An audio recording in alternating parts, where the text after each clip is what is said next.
Hello and welcome to the stream. Today we're doing a league and beaters scales. Same list as we practiced yesterday. No changes whatsoever. We are sporting the regular list from the usual matches. Hopefully we get some wins today. Next week we'll be doing another league, but next week we'll be modifying the list slightly. I'm planning to do some big changes to what we are seeing today, but still keeping the regular beater shell in it. With the scales collector, experiment 1, constrictor, and so forth. But that's going to be done next week and discussed next week during the practice matches as well. This Sunday we have lined up another core 21 practice. We'll be practicing with the absent list one more time, and maybe we will do arena as well.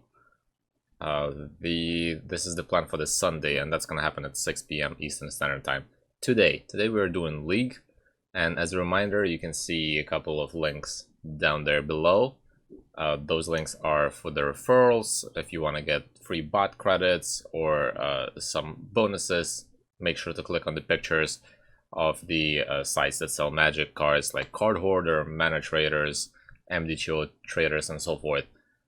And make sure to check out the YouTube channel. All the videos from the streams are updated daily, so they're all up there if you missed a stream or something like that. And today's one is going to be available by tomorrow as well. Alrighty, so not going to discuss the list too much.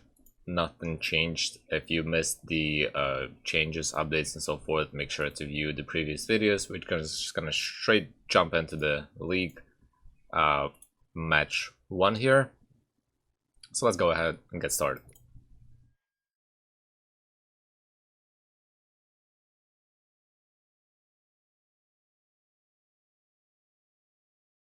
Really hoping that we can get some decent wins today. If not a 5-0, then hopefully some decent on the play matches, preferably. I would like to start on the play on a majority of them. Plan here is to be as aggressive as possible.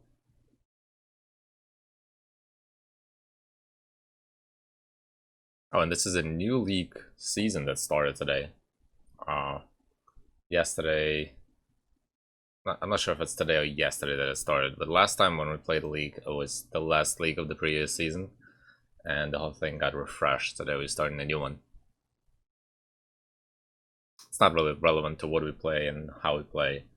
It's just that they do it sort of in a specific time frame. The league is active, and then the new one refreshes and starts. This is mostly relevant for the trophies and stuff like that. Those hardcore players who play every day, that's what it's relevant for. Well, it'll take some time. Hopefully we're going to be able to find an opponent here. Really hope so.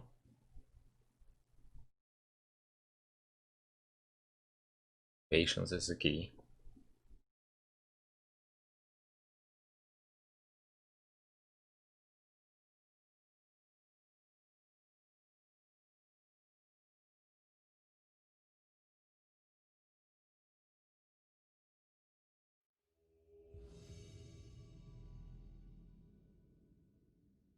Alright, we got a match. So let's go ahead and get started. Oh, we're going first. Even better.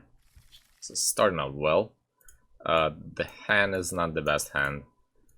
I am reluctant to keep this hand. Ocelot is not great in game 1 of the match. Having 4 lands is also suboptimal. Whoa. That's double mulligan. And that's even worse.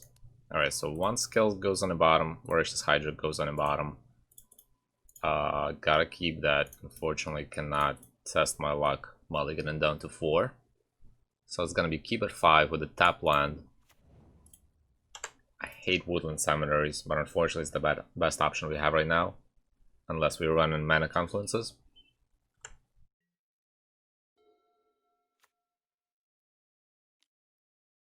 That seems like it's gonna be mono black.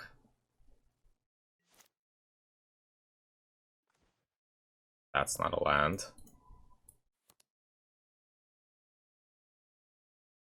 Start with playing Pelt Collector. Pass. Tough day for us. Started out great by being on the play. Went to mulligan and down to 5 and keeping a 1-lander.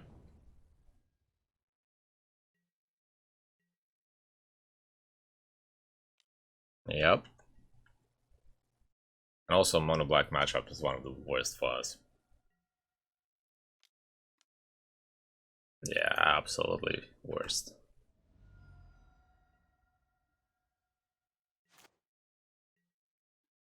Oh, there's a land.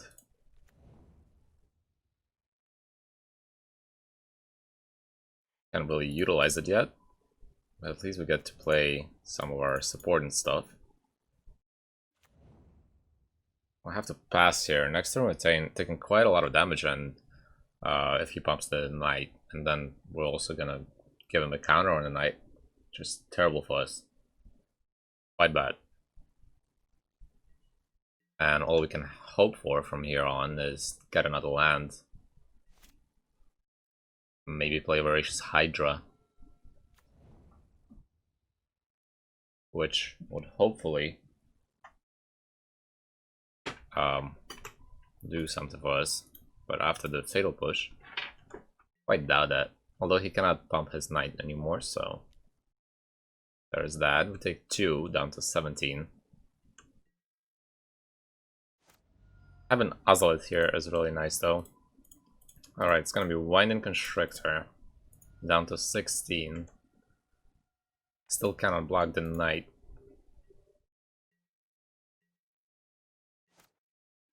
Getting a Hydra with Ozolith on the field would be great, even if it's X equals 1.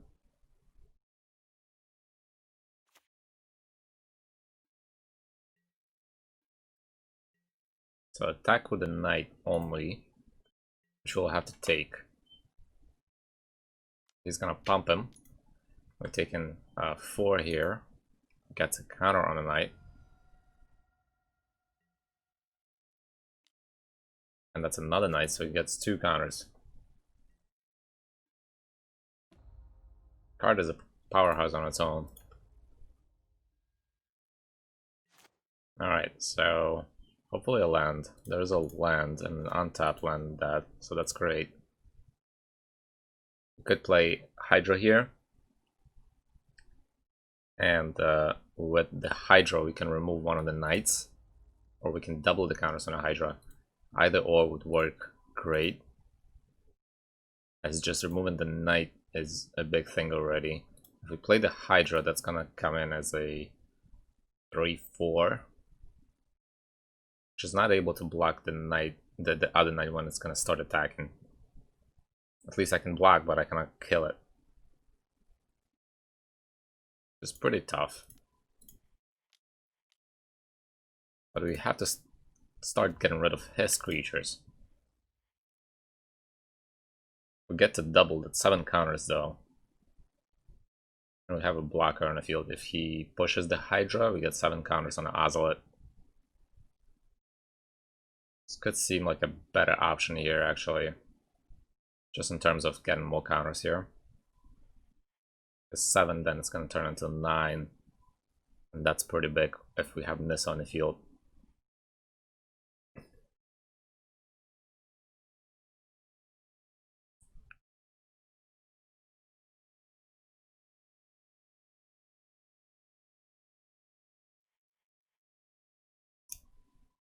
He somehow removes it.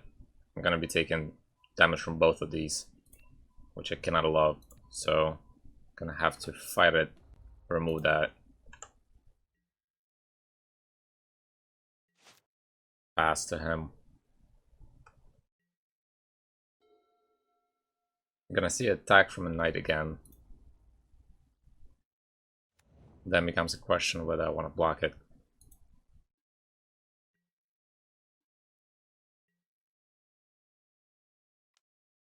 You could potentially block it to get more counters on a plant that's gonna come in off Nissa.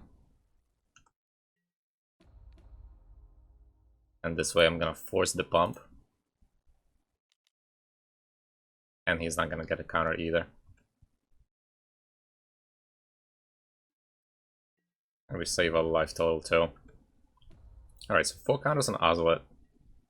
That becomes 6 when you put them back on a creature.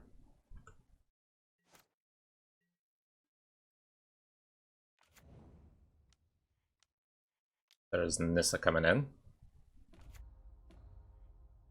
We'll make a plant here. Go to combat. Place the counters on the plant.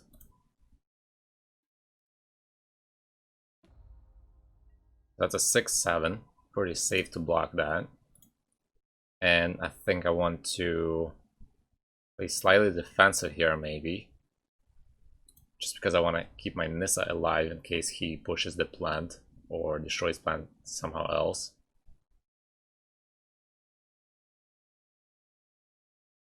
Otherwise I'm going to be losing Nissa there. So we'll just pass for this one. The next one we'll start attacking.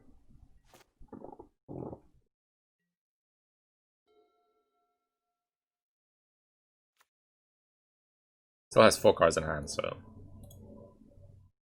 it's gonna be a tough one regardless. Ozlet here is definitely a savior against this matchup.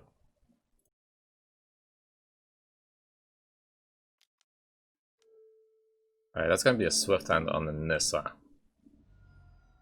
That's rough.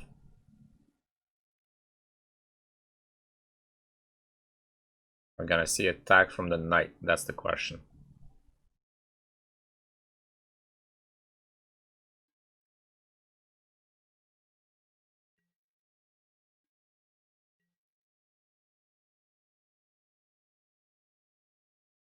I don't think there's gonna be an attack. He knows I can block with the plant and feel pretty good about that block. He just passes along.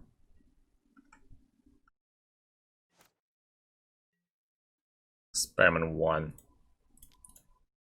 Not a bad draw. It's better than land. Go to combat. Definitely don't want to attack into him pumping the Knight. So still play on defensive.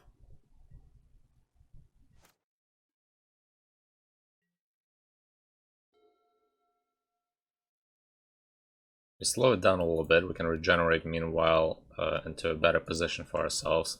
Champion of the Dusk is gonna grow and give him 3 life. No, we're gonna lose 3 life. He's gonna get 3 cards. Oh, he loses 3 life and he gets 3 cards, my bad. So he's down to 14, but he has 5 cards in hand. No Fatal Push coming in, so that's good.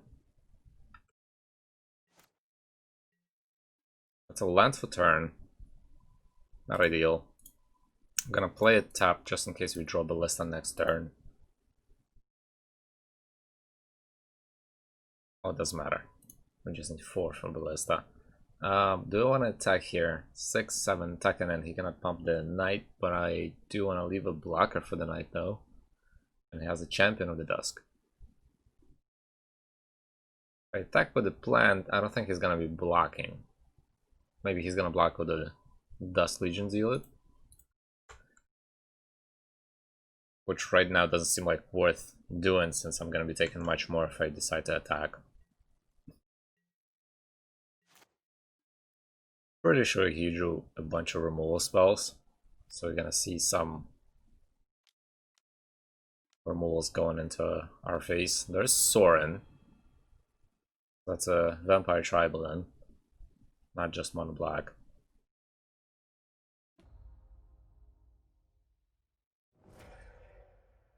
Three damage going to the Constrictor. Guess that's gonna happen.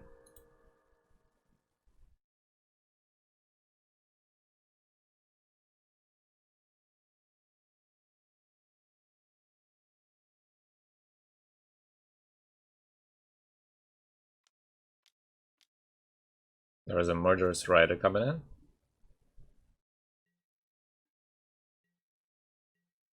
Now we need a Ballista.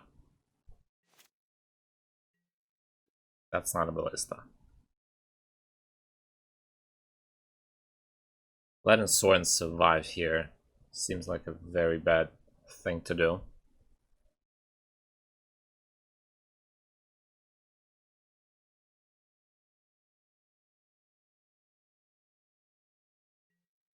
Might be time to start attacking. Although he's gonna pose a block with these two probably.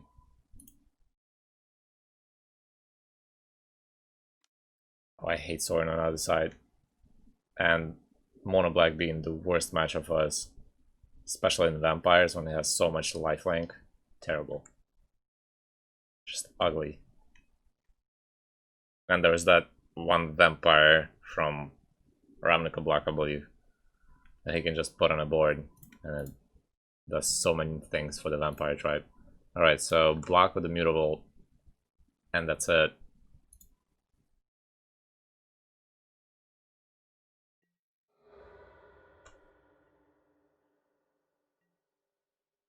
Him having Sorin right now puts him a mile ahead of us, just because he can start removing our creatures attacking straight up. What's that? 6? That's 11?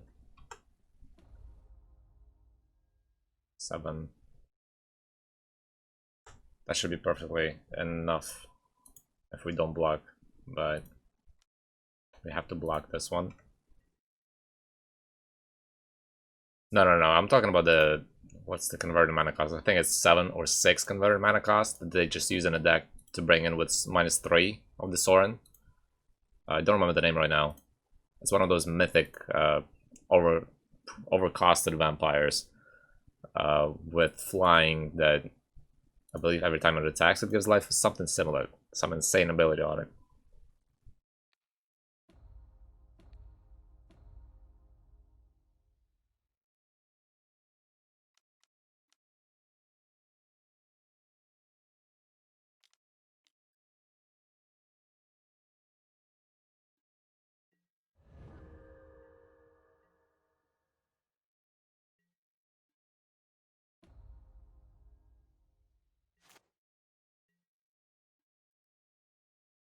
Rishkar.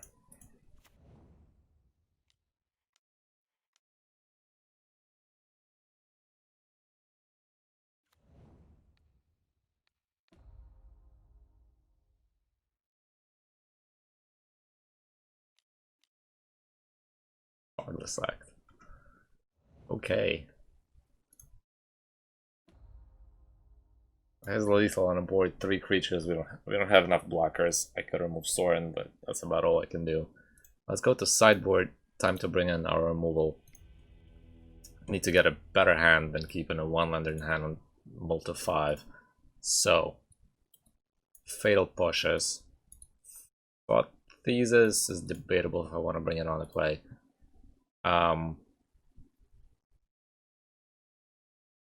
Maybe Trophies.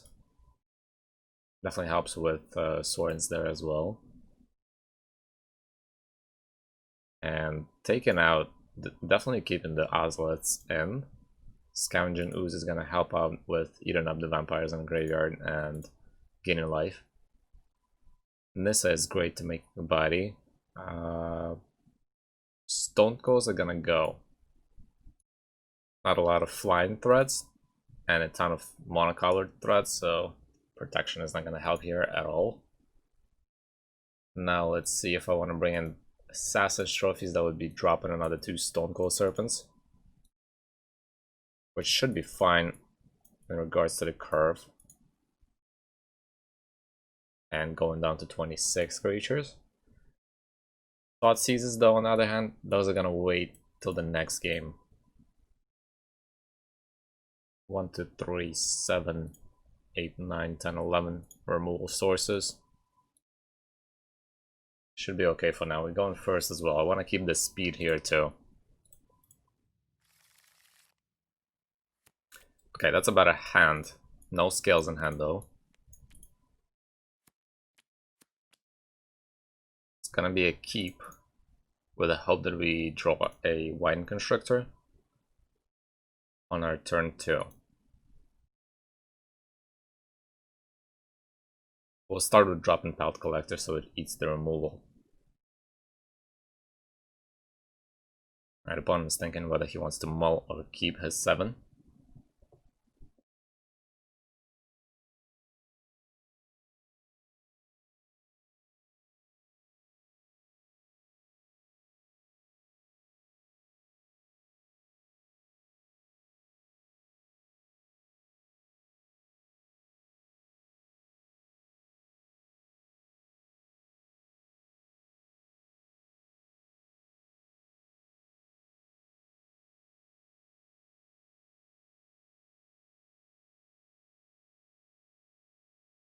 Alright, still waiting for the opponent. Seems like he has accepted his hand of 7.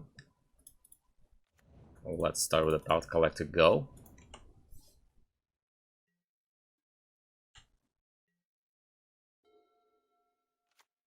Hopefully he doesn't have a turn 1, turn 2 play and Gifted Aetherborn or the Knighted Legion. Seems like he might be keeping a push. Assassin's Trophy is great. Could go for the Avatar here. It's not gonna get a counter though. Let's see if we can attack through with the Pallet Collector.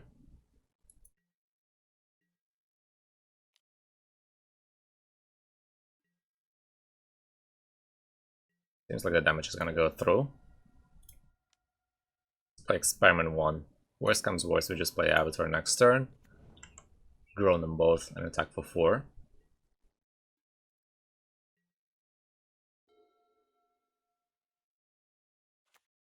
There's a second Swamp.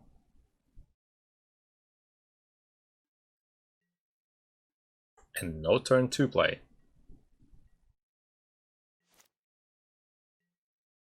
Now we got our Forest. Voracious Hydra is gonna grow only 1. No, not Kalitas. Kalitas is a usual card played not just in Vampires, it's played in the Mono Black in general, whether it's in a sideboard or main board. I'm talking about really overpriced Vampire that's not worth playing in a deck unless you can cheat it in with the ability like Soren's. I'll find it sooner or later, I'll send it to you for sure. I do want to play Avatar in this case.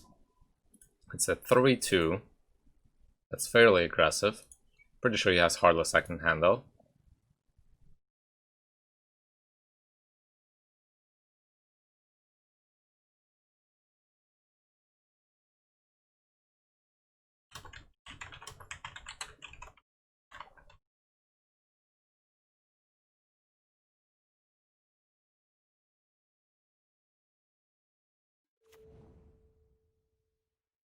Seems like the ability is gonna resolve.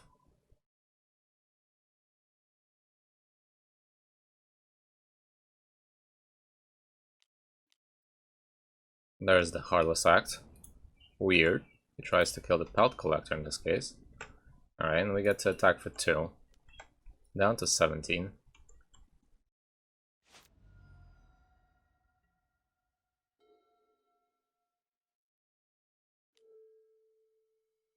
There's a Thoughtseize.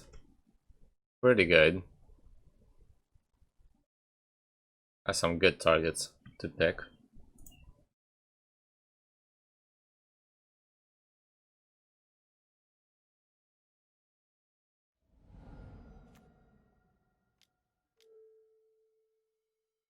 There's the Gifted Aetherborn. That's pretty bad. Alright, so we could play Avatar, we could just play Assassin's Trophy, kill his Aetherborn, and attack for 5 here, which is a better choice, I think.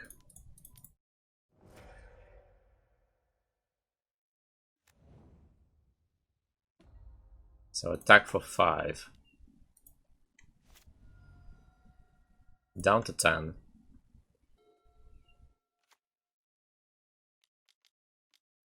There's a Kalitas.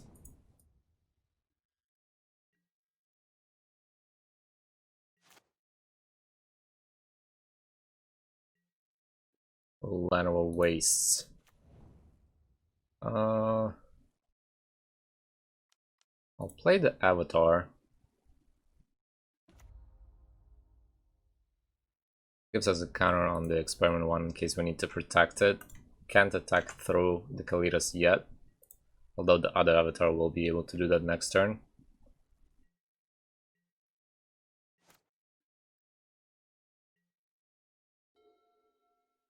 Trying to find the Vampire I'm talking about. Hold the top list, I'm not running that Vampire. I've seen it several times in the matchups before.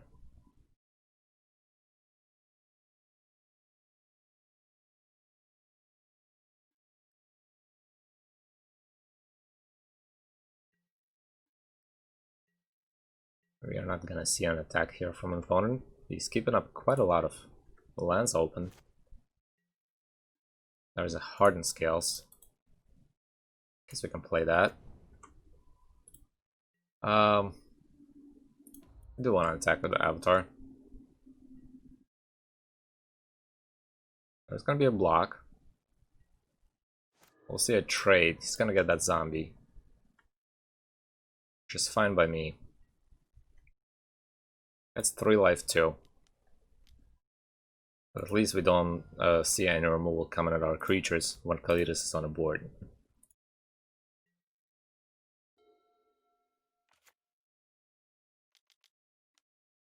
Oh man, another Kalidas. Gotta get that removal in our hand right now. Maybe another Assassin's Trophy. I would even take a Hydra here. Don't want to see that. Gonna have to pass. That's a rough matchup. Can't say much about this. Oh, I'm focused. It's just there's nothing really to focus about this game in particular here. It's drawing lands, playing stuff, you know. Not really much I can do about this. Especially him having 2 Kalidases and a ton of removal in his hand, so it's probably not going to show up in the top 8 list. If you look through more casual lists, you'll definitely find that card, because I think it's a more of a casual card, and it's not really making the top 8 list, because it's risky to have that card in hand when you don't have the Sorin.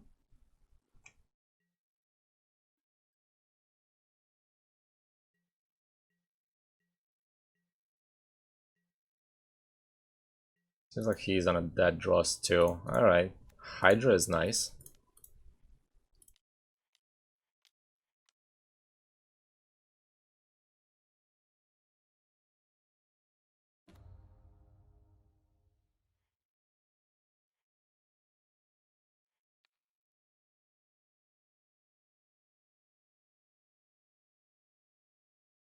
Which one do I want to resolve first? I want the experiment one to resolve first. It doesn't matter, he's gonna remove it anyways.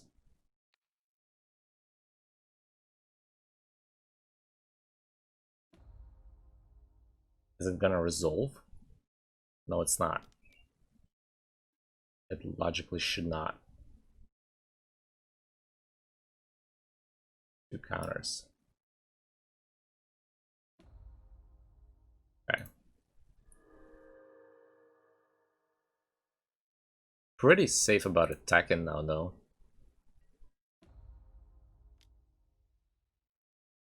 He has already damage in Kalidas, so I'm pretty sure I can attack here for that 8, bring it down lower. Down to 6 and keep all of my creatures. As soon as he gets at least 1 removal, it's gonna be rough.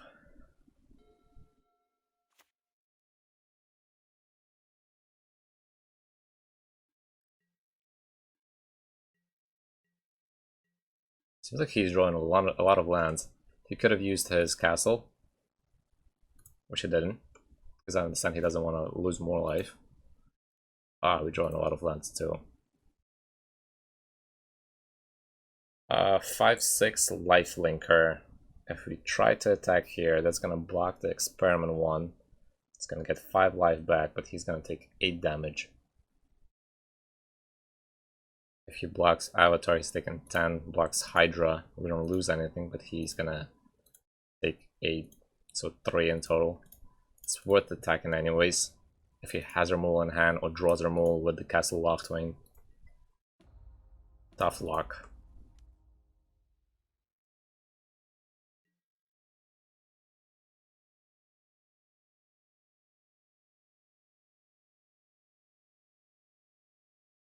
Block on experiment 1. We'll regenerate that. Alright, down to 3.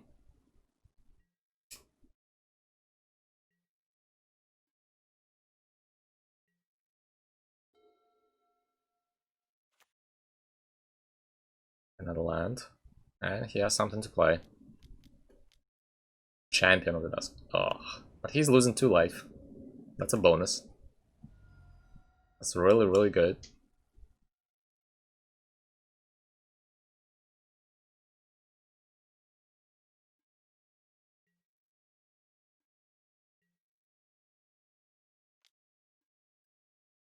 That's quite aggressive. Must have some removal in his hand now. I need Ballista now. Down to 5, 2 blockers. Ballista would be great. As long as it's not a land. Of course it is a land. If I attack, he's just gonna get more life back next turn. He's gonna block this here. Block champion with Avatar probably, and take the 3 down to 2, get 5 back later on. Opens him up to drawing more cards with Castle.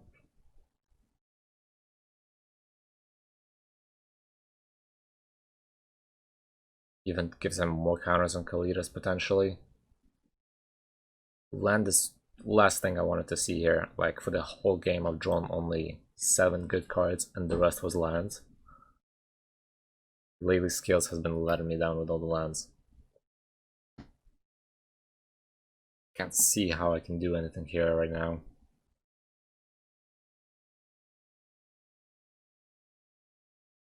Attacking here seems like a very weak line. Not attacking, also weak line. He's gonna be able to get his removal in hand. Start putting up more blockers. It's gonna have to block that with more than just this vampire because of the trample. This also has trample. Might be worth trying to attack with everything. He might forget the trample thing. He doesn't. So it takes 1 trample from that. He loses both of these vampires, takes 3 from this, so that's down to 1. Would really like the Ballista here. Ballista would be a win in this position. But it's not. Now he's gonna be back to 6. Can't use Castle until he attacks. Mutavolt is another blocker. It's not great. Taking 5 here, down to 10. What is that?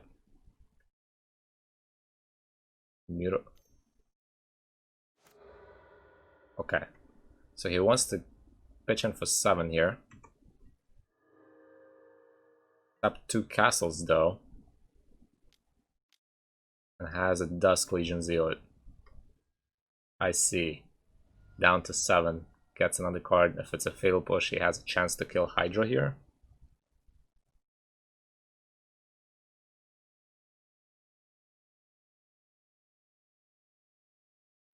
Yeah, so he didn't draw a fatal push or any other removal like a Heartless Act. And this means that we have 8 trample and 3 non-trample, which is lethal for us next turn. So that was great. We got it really lucky and unlucky at the same time because of drawing all the lands. But now we're going to be on the draw, so definitely going to bring in the Thought Seizes. Have to drop 2 more cards, and it's kind of tough dropping more creatures. Definitely don't want to do that right now. Gonna be quite aggressive here. Being on a play, I'm pretty sure about that. So I could be dropping a couple of Hydras in this case, as those are the highest costed creatures, but they are so good in terms of being removal.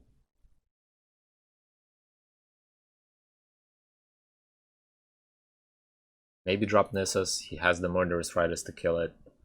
He has potential to just attack for it for lethal if he has Knight of the Aben Legion. Could be Nissus. It could be Avatar. I could just drop 1 Nissa on Avatar. I could also drop 1 Pelt Collector. So I think I do want to keep Nissus here. Might not be best thing in some situations, it could be a fantastic thing in others.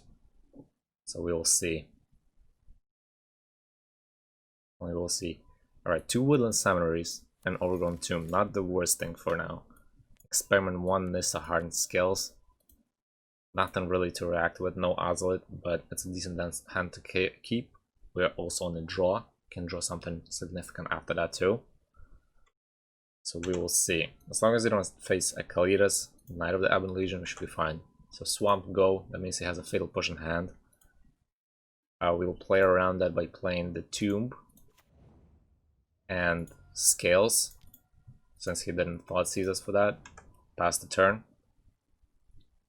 This way he wasted his turn 1 drop and couldn't use his Fatal Push.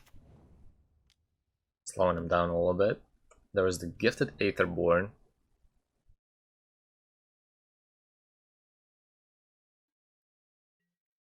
Quite overpowered 2-3 with Death Touch and Lifelink.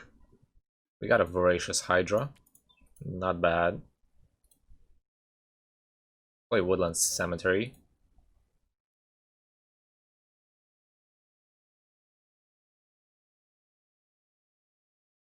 Can play my Experiment 1 here, which I'm pretty sure is gonna get pushed.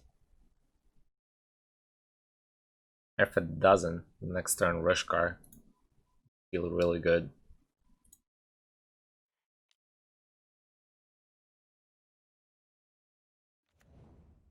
So we're gonna have to pass here. Yeah, Knight of the Ebon Legion is fantastic. I love that card.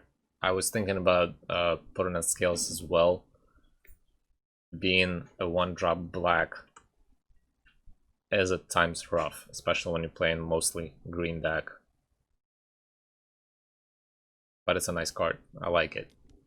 Certainly good. Swift End. Well, that's a pricey removal for Experiment 1. Glad we got it out of the way. There's an attack from Gifted Aetherborn.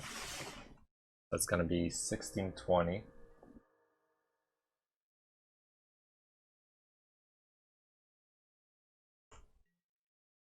Let's see what we draw. Another land. So play the Cemetery. Could play the Nissa here. Just make a plant go. Hydra doesn't really do much right now.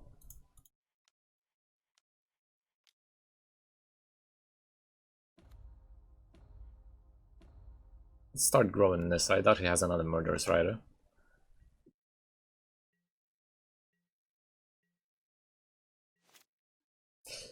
Yeah, it's fun that the Knight of the Ebon Legion grows the Experiment 1. It doesn't grow the Belt Collector though. So I see your logic going with replacing the Belt Collector into the Knight.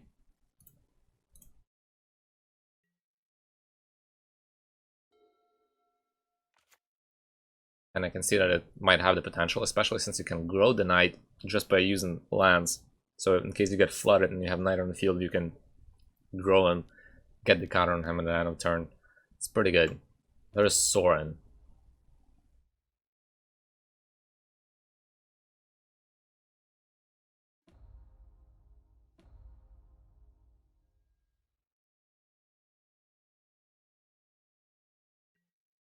So attack on Nissa, I'm assuming.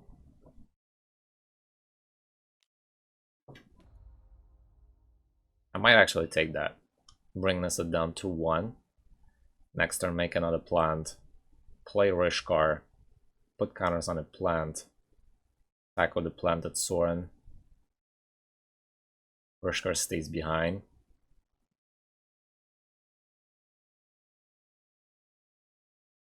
I'll take it.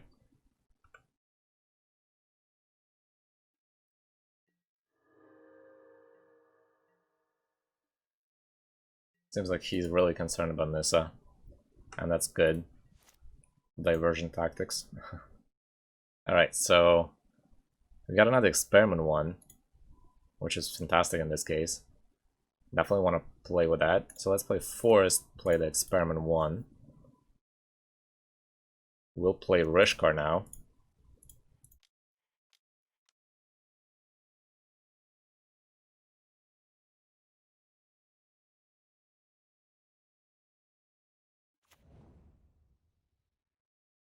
So you want the Rishkar ability to resolve last in this case.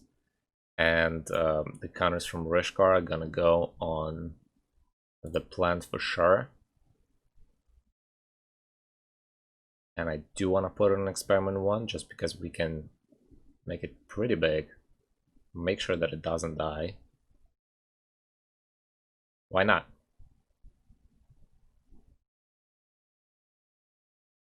No, it will, because I'm organizing that experiment 1 trigger is going to resolve first. So it's going to get the counters from the evolve trigger first, and then the Rishkar is going to put the counters on it.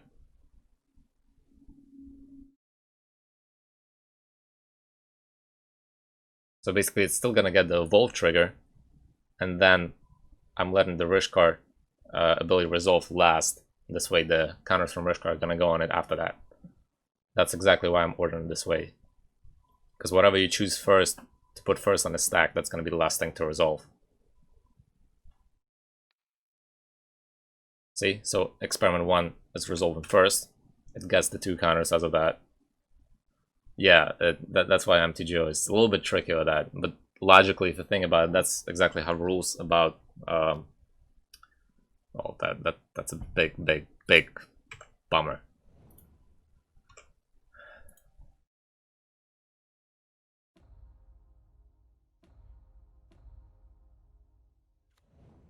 Okay. Let's bring Soren down to 3.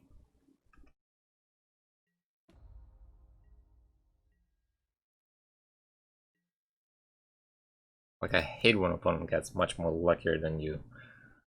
All the time it happens. And especially in leagues.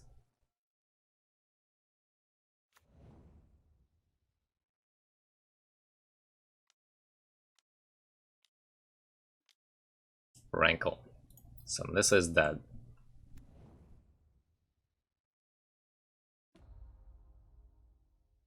Taking 4 in our face.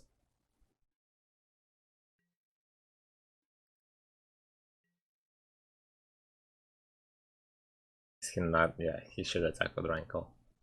So this coming at us, this coming at this. I can't block that, not gonna block that. He's wide open on Soren.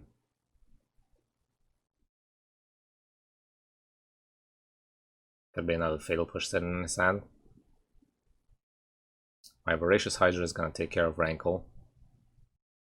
Make a pretty good blocker. God damn it.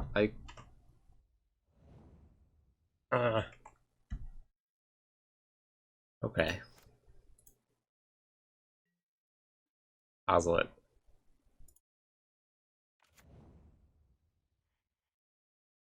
1, 2, 3, 4, 4. Still not enough to block this thing. Well, it should be enough.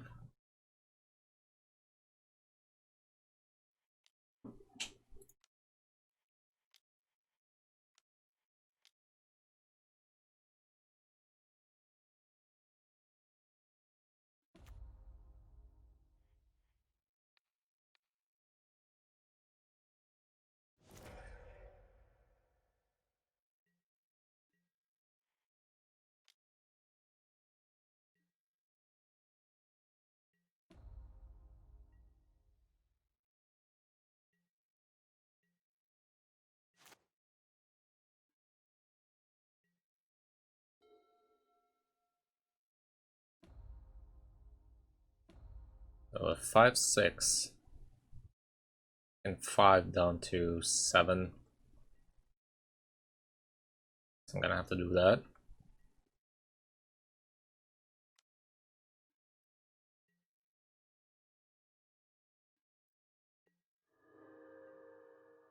He's keeping 1 card in his hand.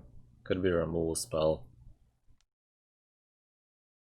Yeah, Vampire. A Murderous Rider and that was a land. And he's passing the turn. Scavenger News. Okay. Well, Scavenger News is not bad. Actually pretty nice.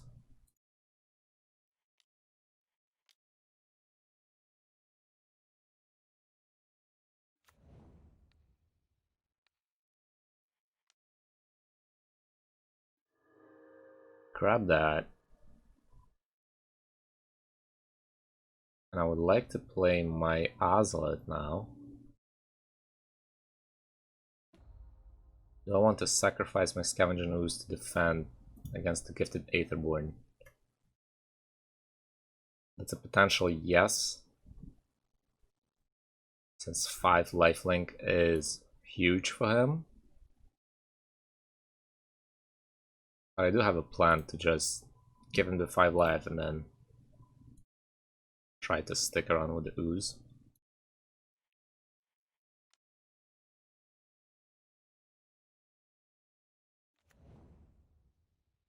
Let's go to combat. Attack Soren. I do want to make sure it's gone.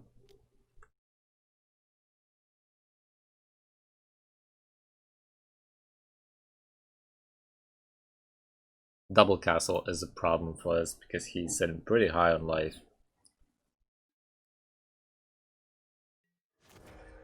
So he's going to be able to draw a pretty significant amount of cards now.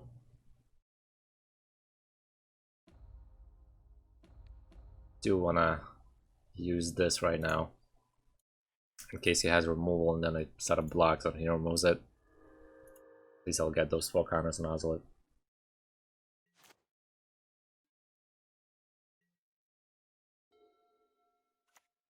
That's a land. Uses the castle. Sick.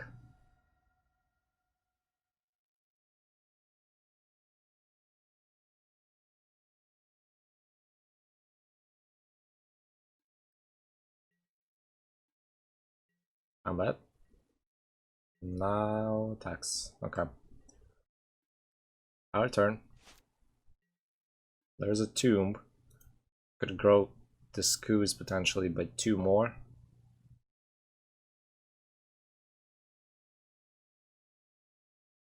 It's not the best.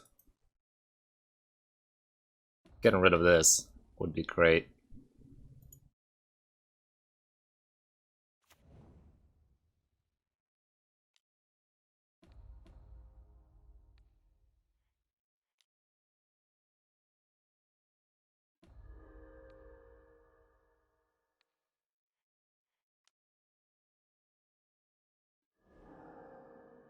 Alright, combat.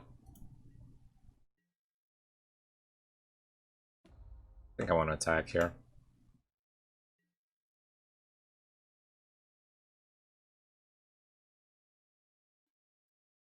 Okay. Should respond to that. Oh, my bad. That's my mistake. Didn't even think that I could respond exiling the writer on the stack when his trigger is there. Okay.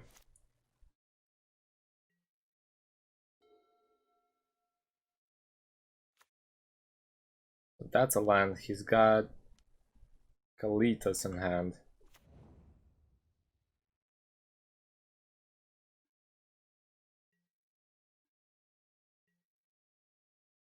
I need to push right now. Badly. Non-token. I could block with a plan to make sure I don't lose a lot of life here.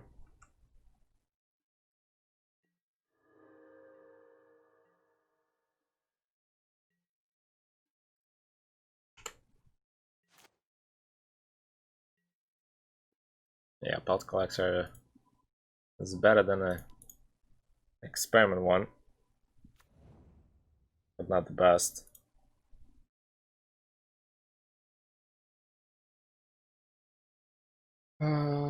Could attack with a Hydra, and Hydra alone. If I attack with a Scavenging Ooze, that's 14 damage. Next turn he gets 9 back. So attack with a Hydra.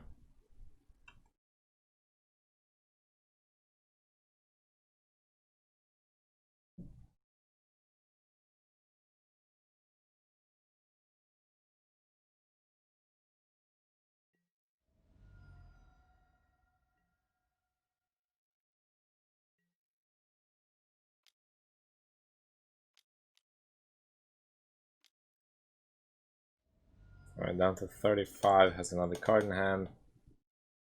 Castle Lockman is providing insane potential for him. He can draw 2 cards in addition to his first one every turn.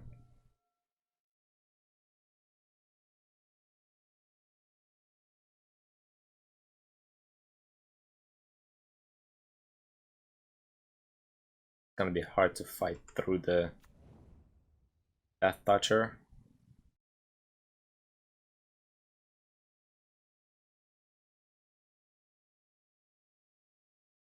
Just don't see a way to win this. Even if we draw Assassin's Trophy out push, I'll be able to get rid of Gifted Aetherborn. He's still gonna have 35 life, still gonna have a bunch of lands to play Castle Lockman's ability as many times as he wants. Drawing the removal that he needs, which he can use on our creatures so that Kalidas can make him even more zombies. So I don't really have a way to do anything about this right now. The only thing that would happen would be double Fatal Push draw. And the time that he draws 6 cards meanwhile. Just not doing it.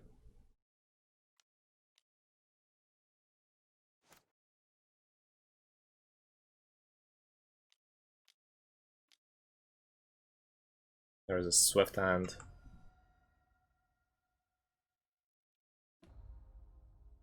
There is another Murderous Rider on the field. And he's gonna draw the castle.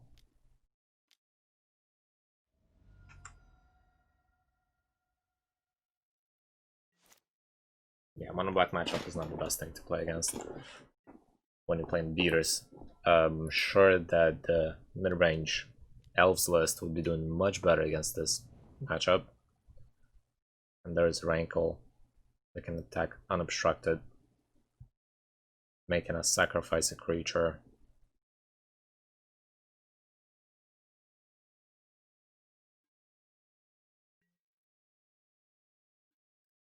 Yeah. You can pump this once, making it a 4/5. This is lethal if we don't block. Death Touch on both if we do decide to block with the Scavenging Ooze. Without Collector block, it just puts us behind.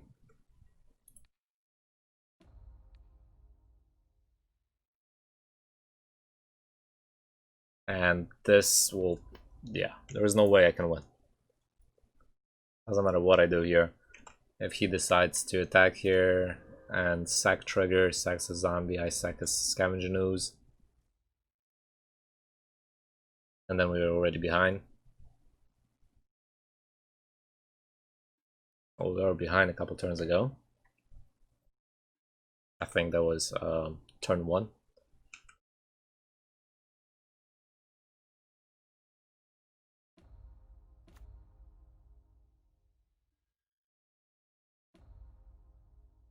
I wouldn't be surprised if we draw another land. It's just how this deck works.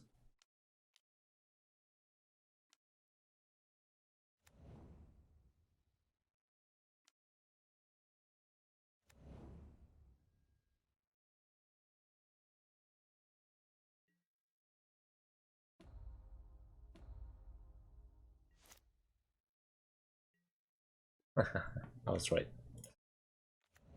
Alright, so that's game.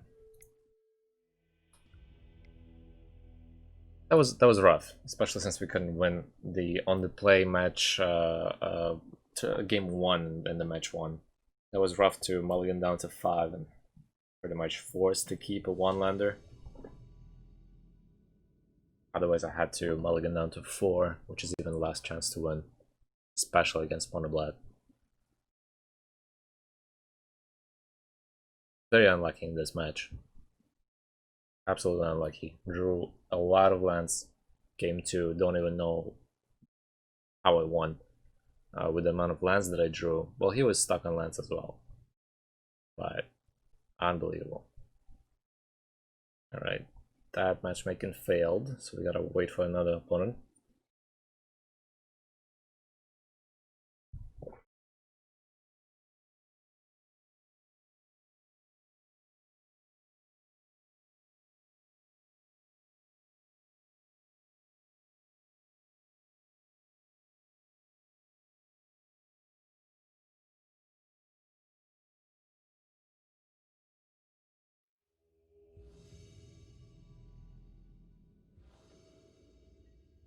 Alright, we got a game. Going first again. As long as we have a decent hand. I could start complaining here that I don't have scales. I don't have really a strong turn 1 play. I'm just gonna bite it and take this hand.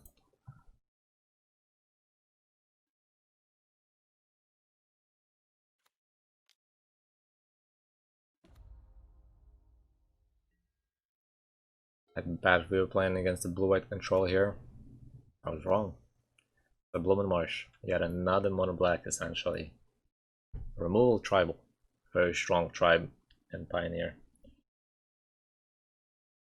Thoughtseize. What are you gonna pick? He's gotta pick this. Okay. Whatever you want, buddy. Rush car. Play the cemetery, play the avatar right now. Combat swing for 1 last turn. Yeah. Sultai would be nasty here, although I don't think I hate it as much as I hate mono black straight up. Yeah, it is Sultai. I'm getting lucky matches today. Mono black, Sultai. Just why not? Removal tribal.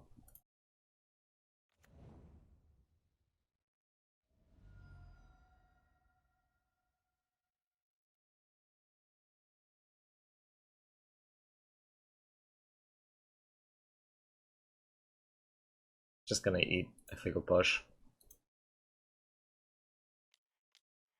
think I want to attack as much as possible right now.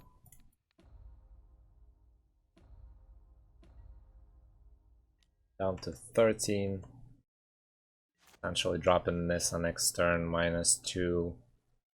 It's gonna be 7 more damage. Oh my god.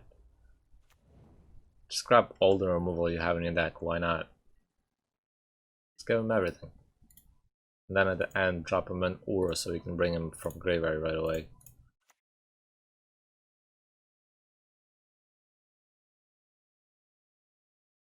Let's see, Stone Cold for 1. Nissa, make a plant, attack for 2 here.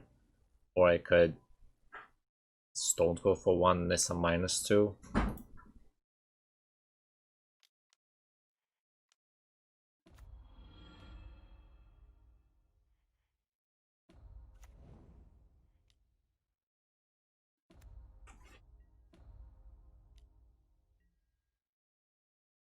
I'm not keeping that Stone Cold in hand. If anyone's there to judge me, go ahead. But as soon as he draws that Thoughtseize and grabs my other Stone Cold from my hand, I'm not gonna let him do that. So whatever he does, he can play his Aura. I don't care. I'm putting that Stone Cold on the field.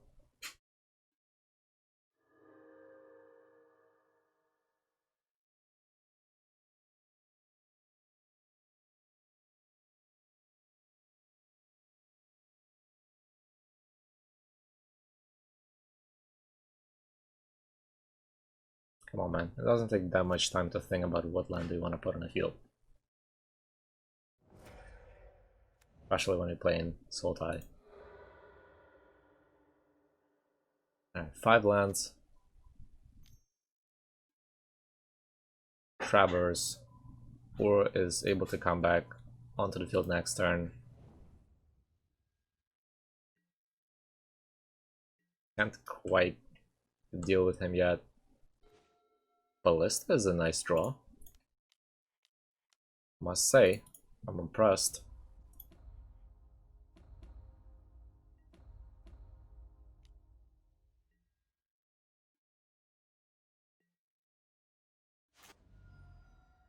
Down to 8.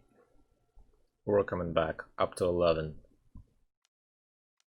Potentially removal. That's gonna kill Ballista. Oh man. Oh man.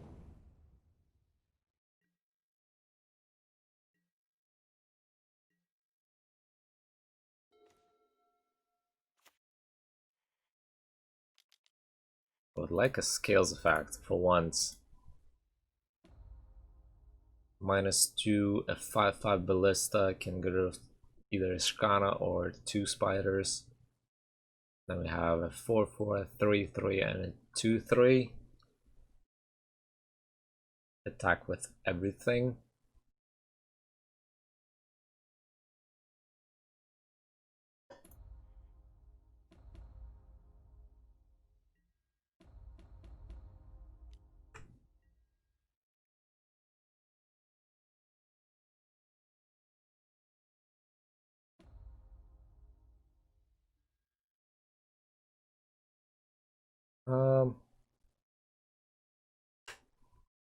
Okay. So I need to remove only 2 counters to kill Ishkana here. He's taking 2 down to 6.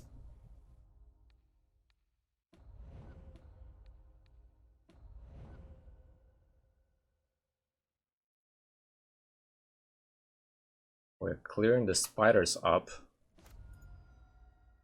Keeping 3 creatures on the field. Still gonna see Ura coming on the field next turn, bringing him up to 9. Gonna have 4/4 Walking Ballista next turn.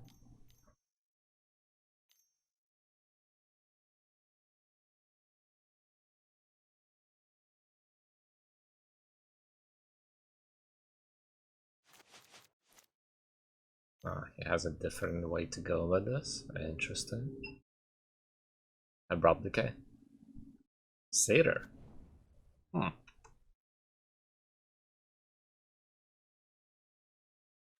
Got an island. That's exactly what he wanted. There's Aura hitting the field right now.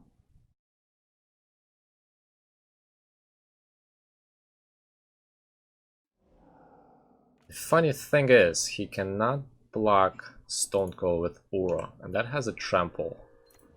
I don't think it is yet. I think it's like in the pre-release stage. Don't counter my response as being 100% true.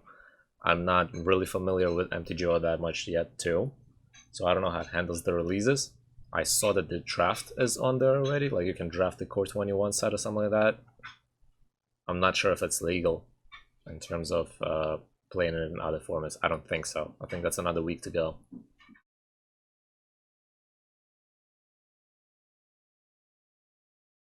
I should be doing some damage now. Nissa would be nice. Rishkar would be nice. Not a forest. Forest is not nice.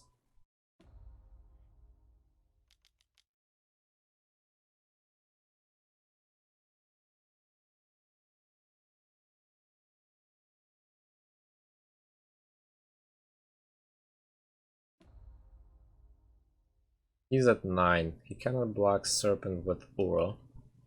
So 4 is gonna be either blocked by Satyr or not blocked at all. So takes 3, let's say. Ballista going in with Plant.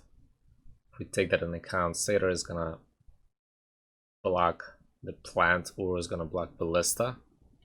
I don't see a lethal yet. He can block his way out of this. I'm lacking 1 more damage to make it lethal.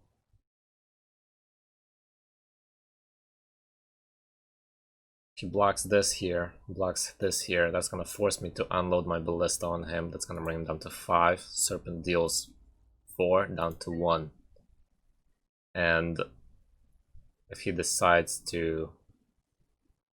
If I ping the Satyr, and then we swing, Ballista is down to 3. He blocks Ballista. 2, 6. Oh yeah, that is lethal. Nice one. Yep, that should do it. So, swing with everything. Ping Satyr. See his blocks. Unload Ballista.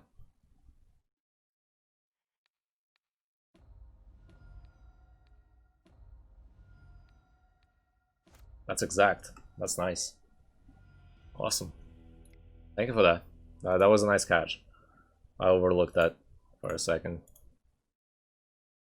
Okay. So, These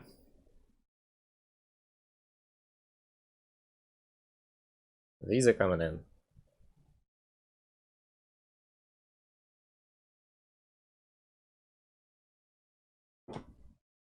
What else do we want to bring in?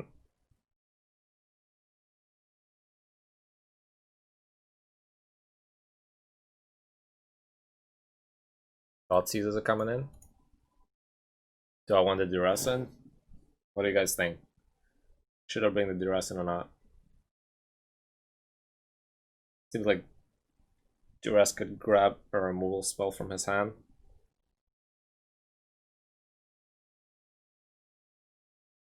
I don't know. Stone coils definitely staying in. Nissas are okay. Hydra seems sort of weak here, being on the draw. Could drop the Nissas on the draw.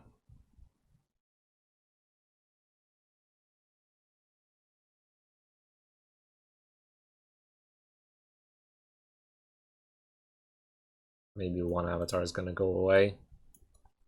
Two Nissas.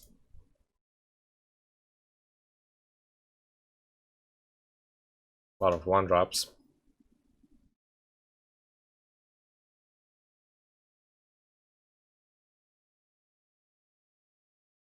It's a little bit better. I'm not gonna bring in duress. I'd rather have the creatures than the duress.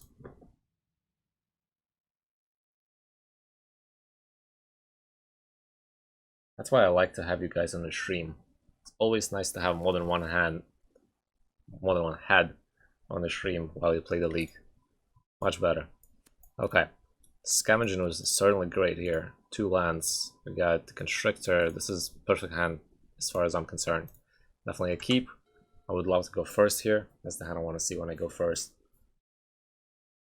And especially if he tries to remove the Collector, that's alright.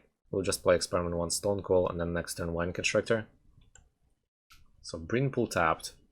We got another Wine Constrictor. Seems good. So Pelt Collector.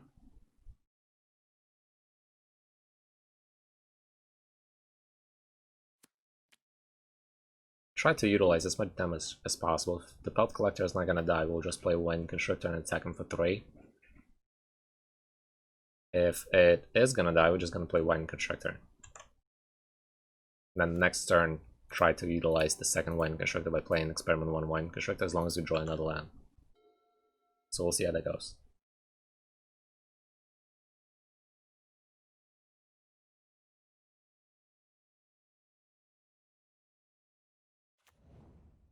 There's a Blooming Marsh, Abrupt Decay, probably.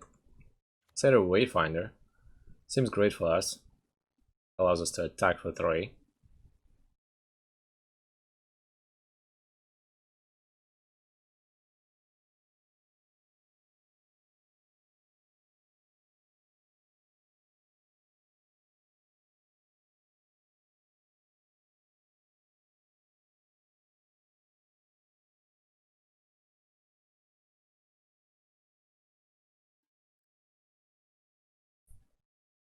Alright, well I'm glad Extinction Event is going in the yard. Zagoth Triumph is another tap land. He doesn't have any other lands, that could be great. Alright, Forest, Wine Constructor, attack for 3. Have to draw another land sooner or later. Hopefully next turn.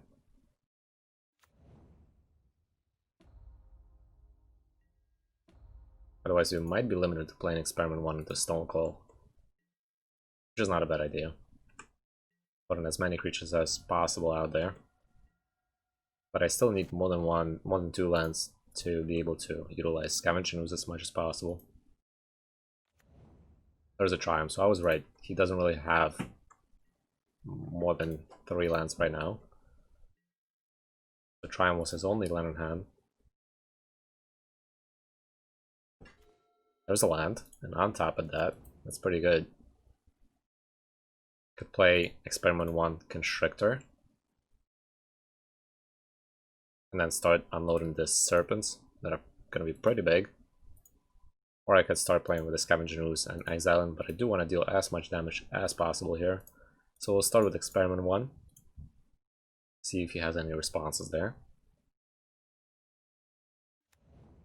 And the Constrictor. He definitely has Abrupt Decay in his hand. Pretty sure about that. Or Fatal Push. If the Experiment 1 is going to get counters, he's not going to be able to remove it with a single spell. I'm assuming he's going to get rid of it right now. Ooh, Assassin Trophy and a Pelt Collector. That's fine. It's fine by me. Yes, I will get another land. That's exactly what I need, matter of fact. That allows us to play Stone Cold this same turn. Let's go ahead and attack him for 2. Bring him down to 15. Having a pretty significant board presence extinction event in the yard. I don't think he's playing more than 1. If he is, and he's going to draw another one. Tough luck. Alright, let's play that Stone Cold Serpent now. Putting out as many creatures as possible in a short amount of time. Plays Ur next turn. Great, we're just going to exile it using Scavenging Ooze next turn.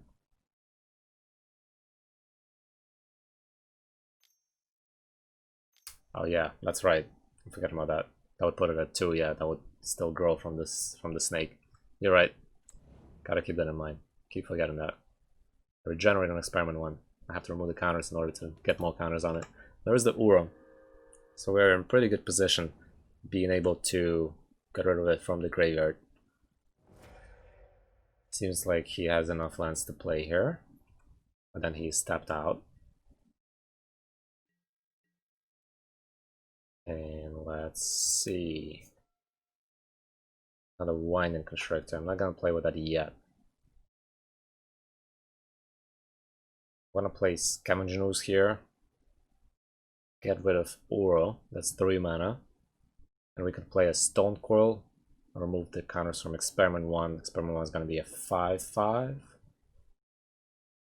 Attack with this, and that's gonna be 9 damage coming to him. 2 turn clock. Well, more than 9. 12? 12 damage, yeah.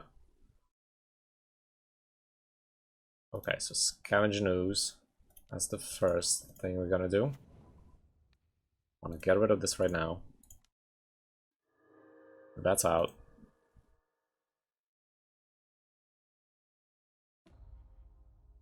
Regenerate. Serpent. Evolve. Combat. Swing. He needs a board wipe right now. Down to 11. We have 6 creatures on the field. His Uro is gone.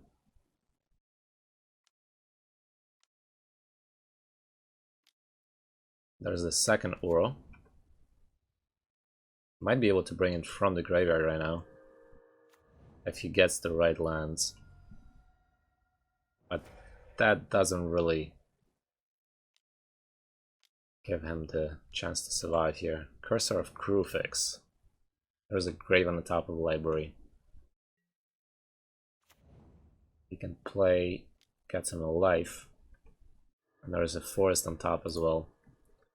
That's decent, but we have chance to succeed here, I think. Let's grab that.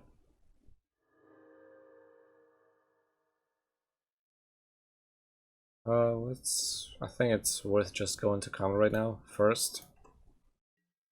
Just gonna attack with everything. He has to block the ooze to survive.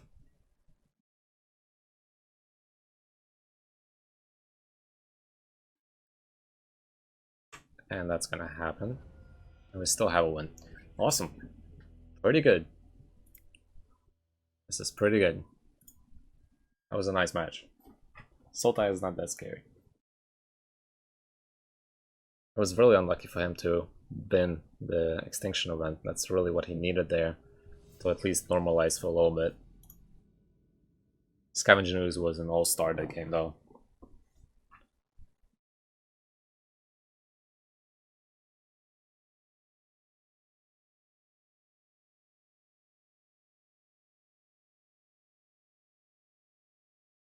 Alright, another opponent who has went AFK.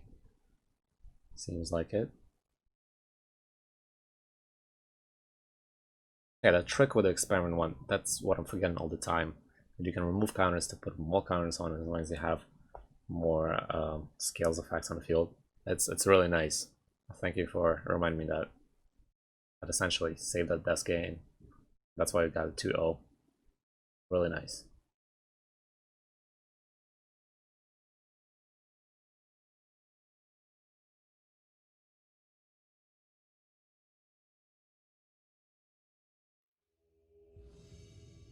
Alright, hopefully we get this match going. That's gonna be match 3 for us today.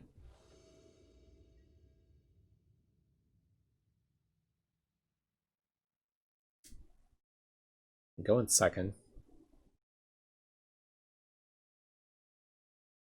No lands. Definitely a mulligan. Tap lands.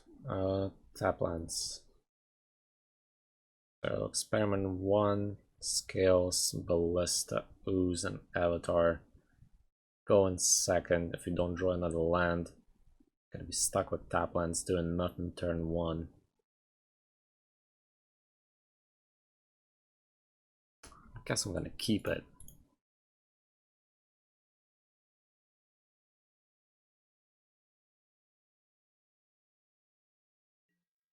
It's a weird hand to keep. Going down to 5 is not an option here. There's a 50% chance that I'll be stuck with 1 lander and 1 going down to 5. Raben Inspector, so you're finding mono white, probably mono white Heliod gun combo. Or it could be just mono white Winnie, either one.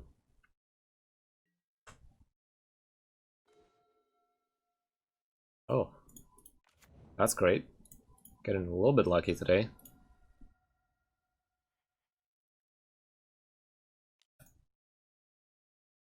I just gotta draw a Wine Constructor next one.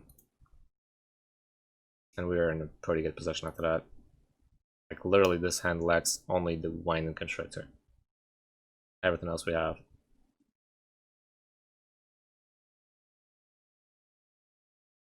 So opponent seems unfamiliar with Experiment 1, I'm guessing. That's why he's reading the card right now.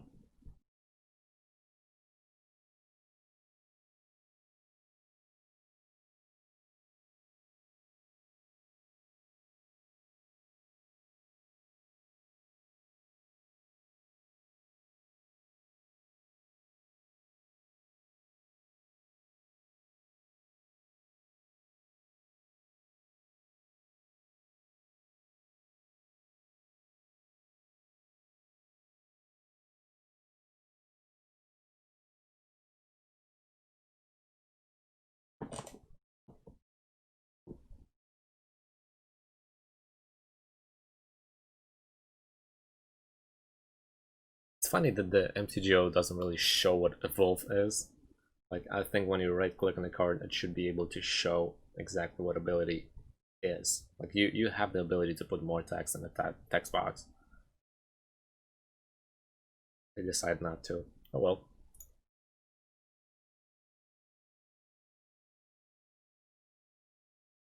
Alright, the opponent has fallen asleep reading the text on the experiment 1. So we're gonna have to wait. Alright, there we go. And pass turn. Gonna take 1 next turn from the Thraben Inspector. And we'll see what else opponent has right now. So attack for 1. And that's it. So he's gonna crack the clue on our end step. Seems okay by me. What do we want to play here now? We can play Scavenge News, Grow the Experiment 1. We can play Harden Skills. And attack for 1.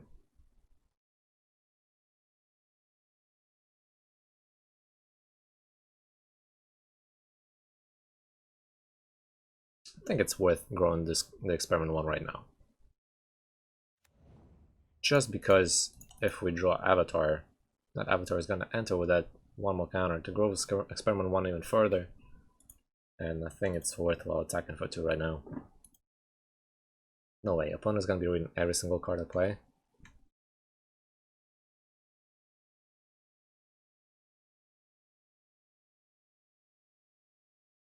Okay, let's give him time.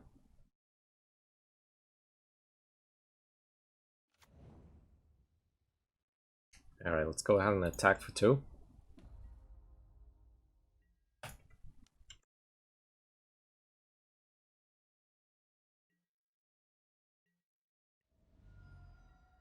Yeah, it's a more efficient way to use your mana, especially since next turn we can play Scales and Ballista on the same turn, if in case we draw another land. I like to utilize my mana fully when I have it available, and I think that's a great practice to do. Definitely not. Okay. Oh, you're gonna grab my experiment one. Why not? Yeah, sure. You can take that. There's a second Thraben Inspector. Can attack though, because we have a blocker. So he's just gonna have to pass.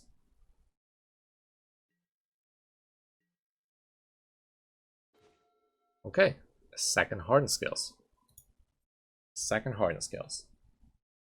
Well, let's see. So I can play the Woodland Samurai here, play the Scales into Ballista, that's gonna enter as a 2/2. Not great. Or we can play the 2 Hardened Skills and just pass the turn. So this is the moment when I'm not gonna use my mana efficiently, just because I see potential of playing 2 Scales right now. And that's what I'm gonna do. Pass the turn. Could leave one of the lands on top or play like a Woodland Samurai, but I think it's not necessary. Next turn we can play Ballista for 2, and it's gonna enter as a 4/4. And with 4 counters we're gonna be able to start clearing up his Inspectors and whatever else he decides to play right now.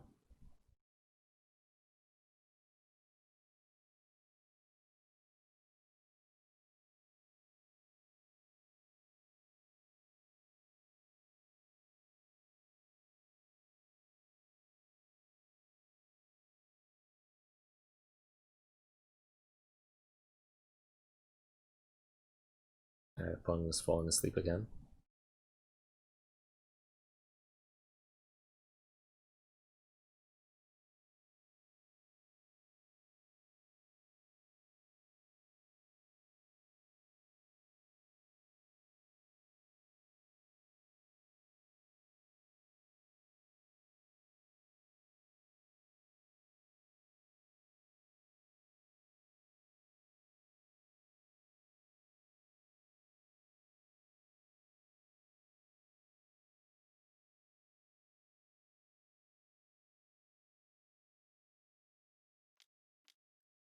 Alright, crack at the clue.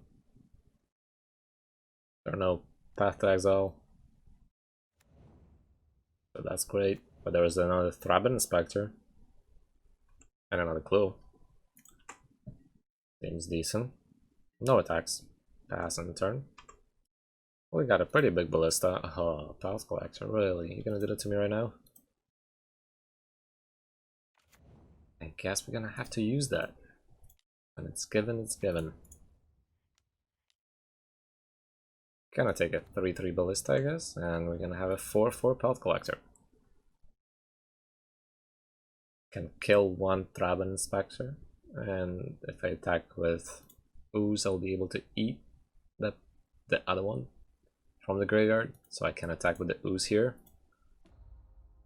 Seems like a pretty good idea, I guess. Just go to counter and attack with the Ooze. Let's see if he decides to triple block, or double block in this case. Oh man, he is. Awesome. Triple block. I'll take that. Let's kill that. We're gonna wipe his board right now, while keeping all 3 of our creatures. Didn't see that one coming. That. Very nice. There's on the plains and board wipe. That would be sick.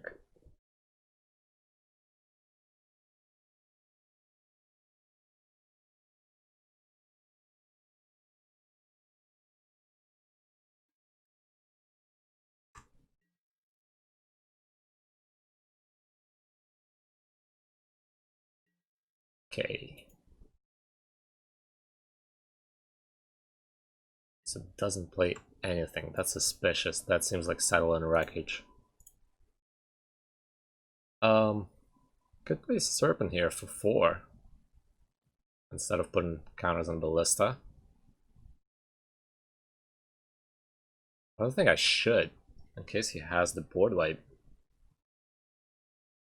And maybe it's nice to just attack with the Ooze here, alone. Also in case he has Saddle and Wreckage.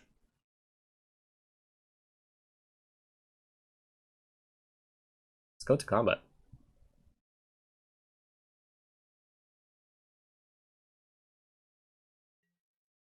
Screws on its own can deal 9 damage here.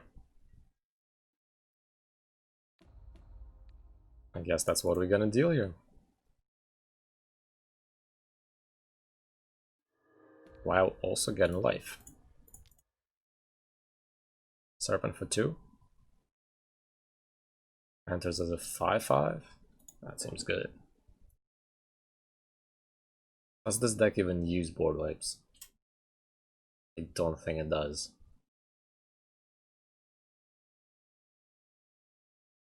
Wait, is that 10 damage? No, that's 11 damage. 11, down to 7. Sweet.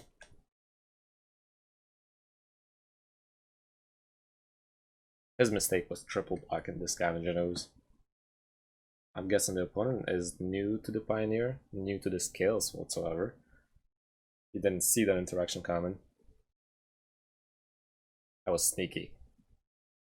I like sneaky.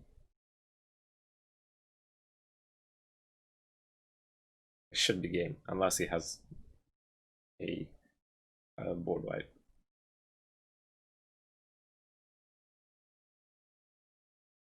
I'm not gonna even play Stone Cold this turn. In case he does have a board wipe.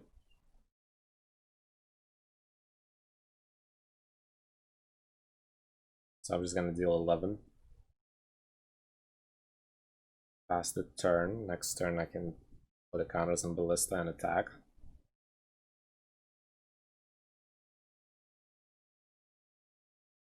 As long as the opponent wakes up.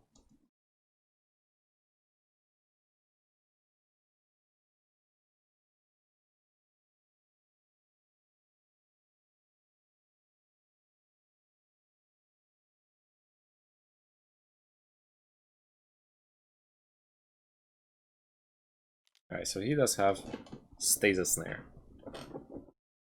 Okay. Yeah, well, Stasis Snare is gonna deal with the Scavenger Ooze, sure. Still gonna stay at the 18. I will play my Serpent now.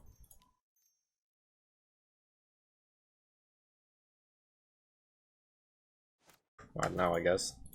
After we go back to main. There we go. Pass the turn.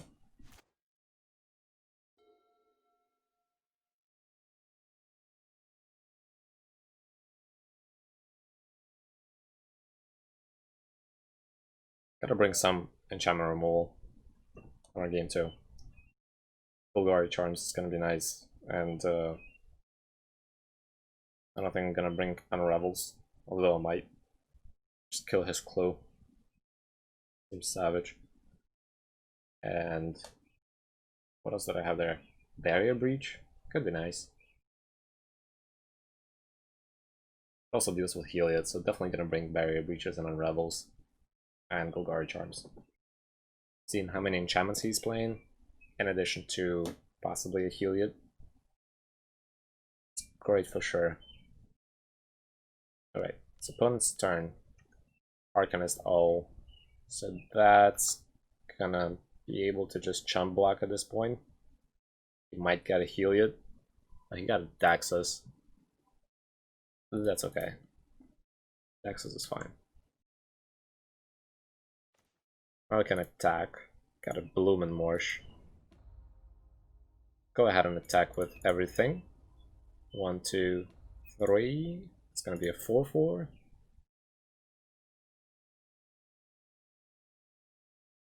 Okay. That's 12 damage. Down to 6.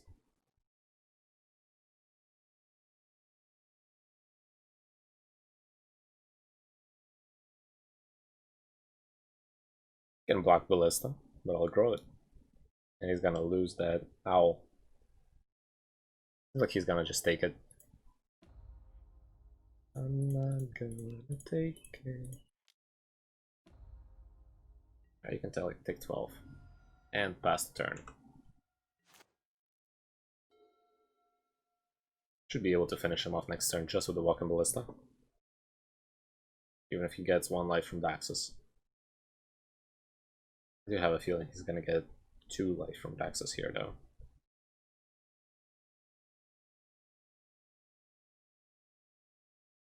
Having Tramplers is really nice.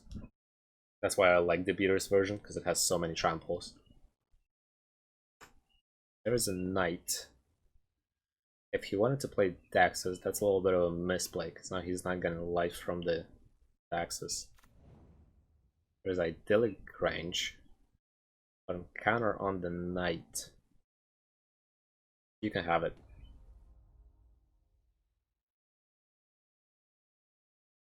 We have Heliod to play right now.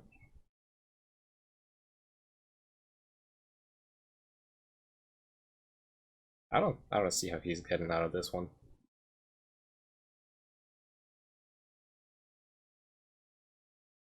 I don't even have to attack him next turn. Yep. Sideboard. Shaman removal for sure. Don't think I want to bring in Assassin's Trophy, although I do want to bring in Fatal Pushes. A lot of low CMC creatures. And the question becomes, do I want Assassin's Trophies? Do I want the Thoughtseizes? Both could be great. Thought these not so much.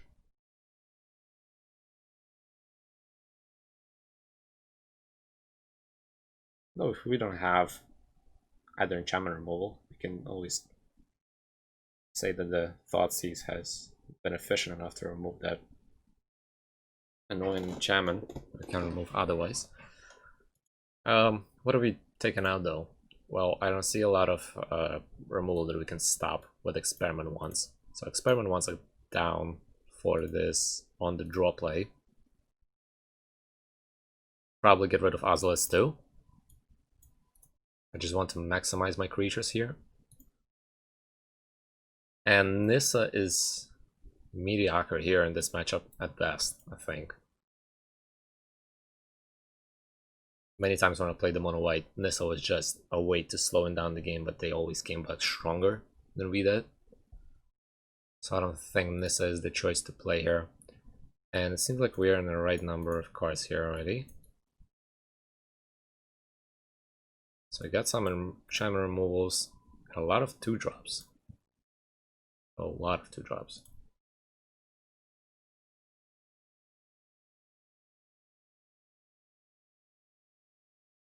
Drops Koozes, bringing Thoughtseize in addition to it. This way we have a little bit better curve. We have a ton of removal on the draw. Hopefully that's going to normalize the game for us here. We'll see. That's just my logic. Doesn't mean it's right.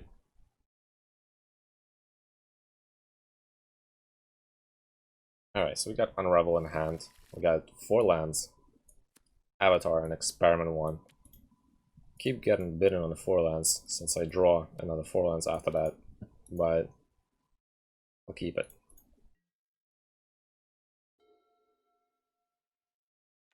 Broken Bach. Plays a Plains, pass. No turn 1 play? Beautiful. There's another land. Like I said, it usually hurts to keep the 4-lander.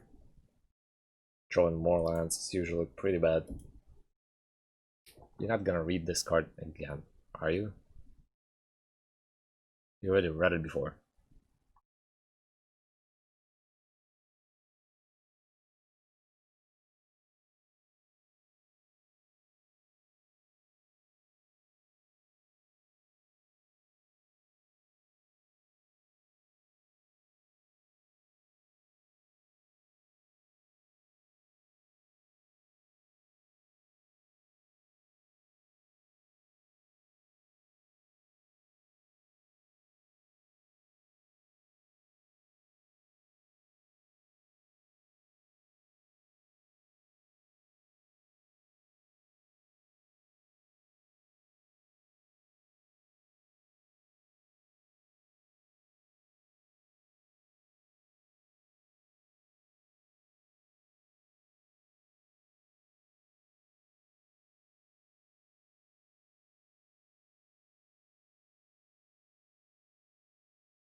Alright, opponent is back. Back in business. His second turn. Let's see what he's gonna play.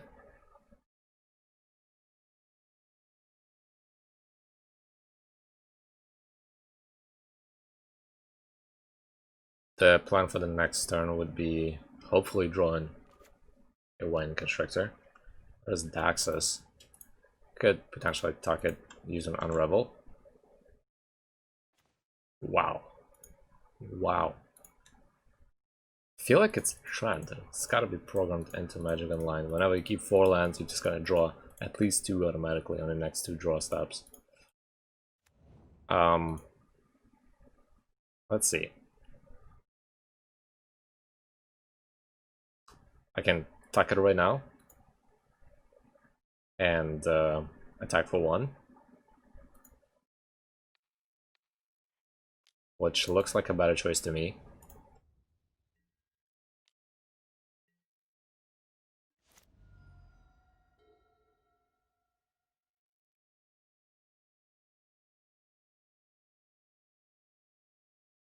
I really hope we're not gonna draw a 3rd land here.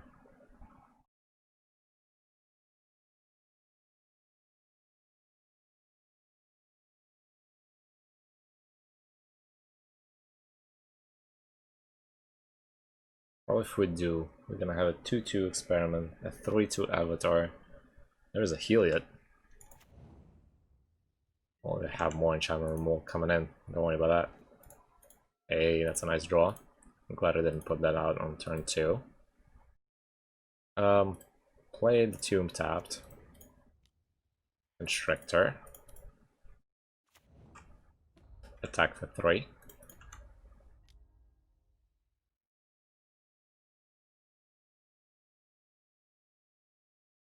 Gotta draw a Barrier Breach. He has like a Stasis Snare or that other enchantment exile thingy. We'll be able to blow them up all at once.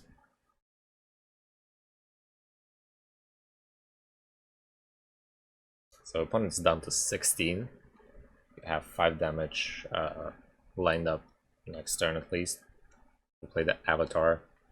That's gonna be 5 from Experiment 1, 2 from Wine Constrictor. So that's gonna be 7. We need at least 3 more turns to win, I guess. Including this, of course. This one and 2 more. If he doesn't remove anything and doesn't play anything, which is an ideal world, which never happens.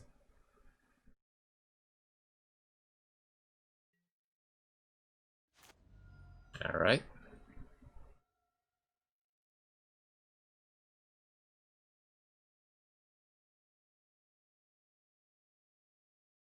I'm afraid the opponent might be running out of time if we go to game 3. Seems like he's not worried about it. There's a Idyllic Range, which doesn't really put a counter yet. We got our Kindest Owl, which makes Heliod online. It's always nice. We're gonna see an attack for 5 here. I'll take it gladly. There's a Stone Cold Serpent. Pretty good. Play this, so we'll play Stone Cold for 2.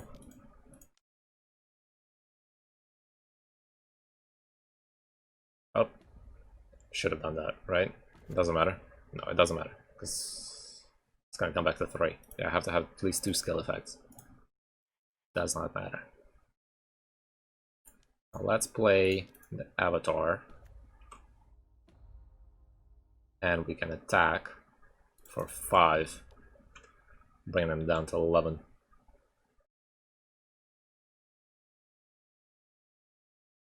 Now we got blockers for the Reconnaissance all. And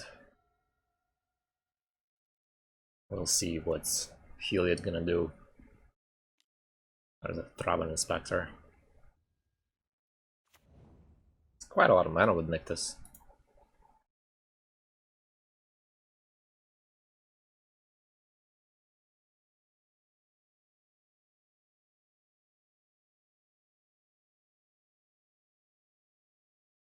Has another Arcanist Owl in his hand. He might be able to play that right now. Can turn 3 lands into 6 mana. He has 7 mana available. Can play Arcanist Owl and then 3 more mana. 2 useful clue, 1 more to play a 1-drop creature. It's gonna be tough. Tough matchup.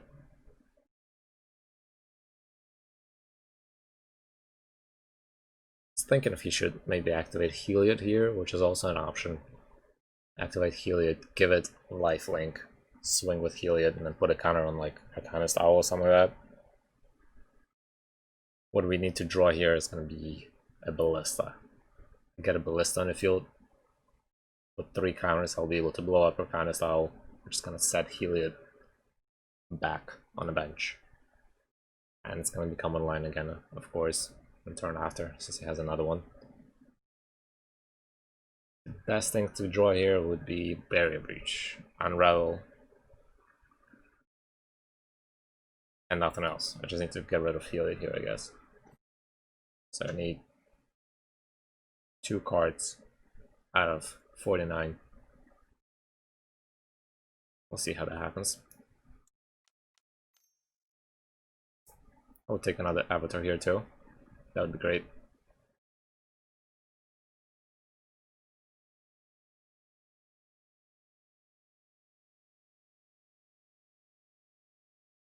There's another Arcanist Owl. Seems good. Might be able to get that Stasis Snare.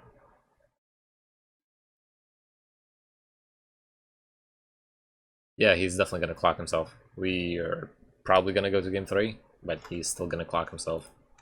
10 minutes and we're still in game 2. I don't think he's gonna have enough time.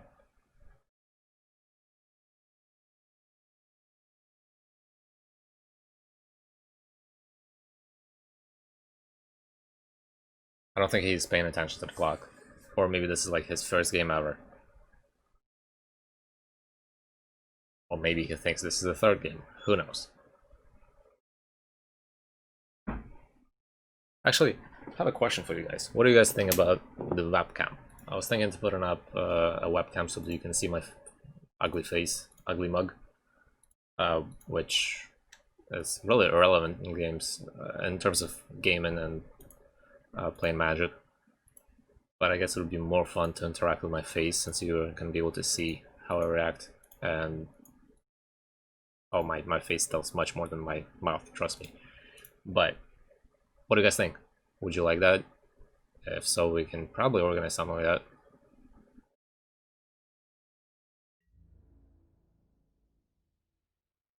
Oh, whoa. That's a big mistake. That's a huge mistake. You shouldn't be doing that at all. This is a no-no. Even if you give it lifelink, it's still a no-no. You're just gonna lose it. The opponent's definitely new to Magic. Seems good. I'll take the Hydra. Should be closing in pretty soon.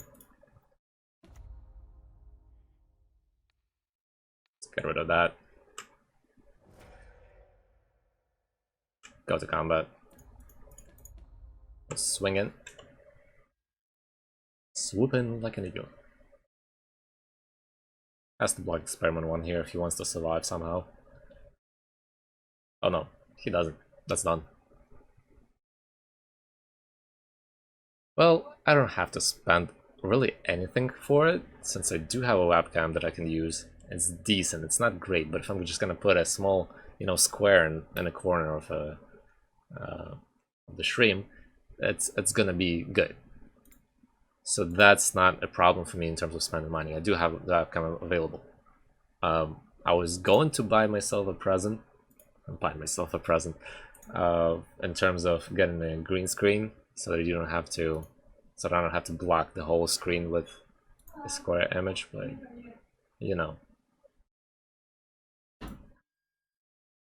we will see.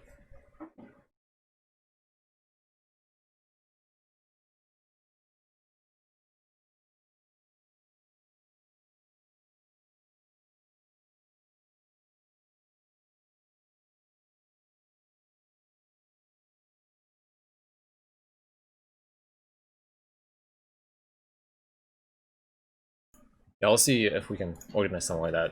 Definitely will. Hopefully next week, if not, then the week after that.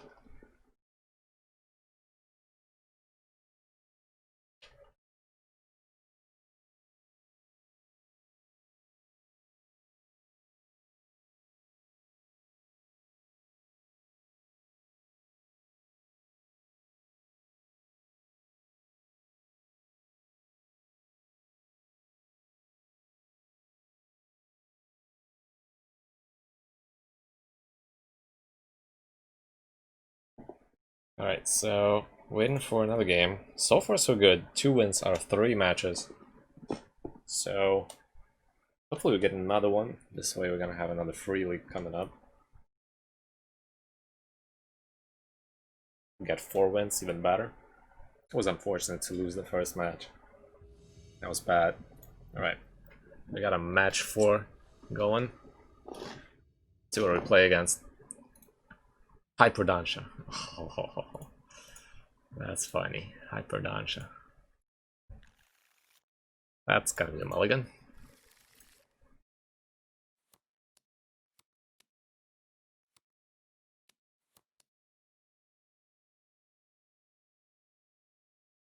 We're going second.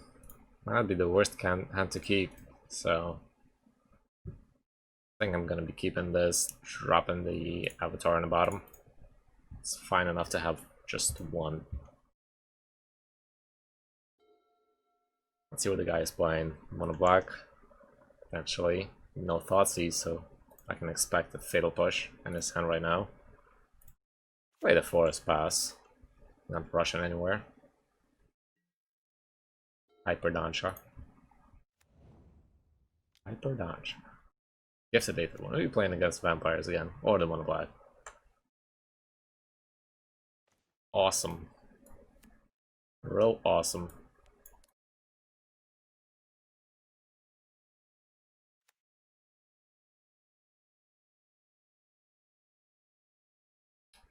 Could play the Avatar and see if I can trade with the Aetherborn. If he has Sorin, he's gonna drop the Sorin, and then we cannot trade with Aetherborn anymore.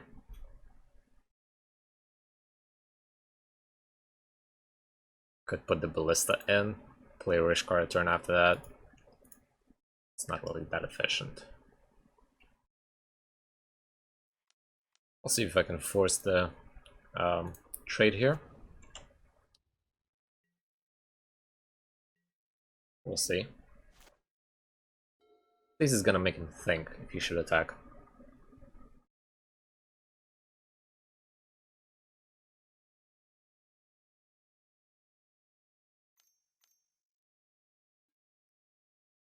Yeah, this is definitely a Vampire Tribal again.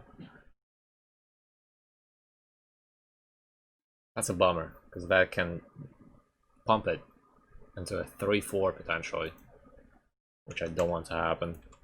So he's able to attack with this right now, which I'm gonna have to take.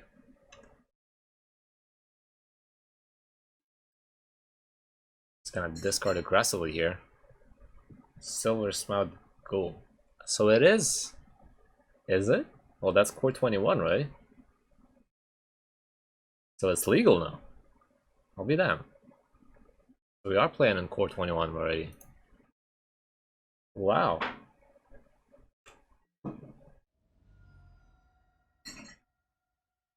Wow. That explains why people are playing vampires now. And zombies. Stone Cold Serpent.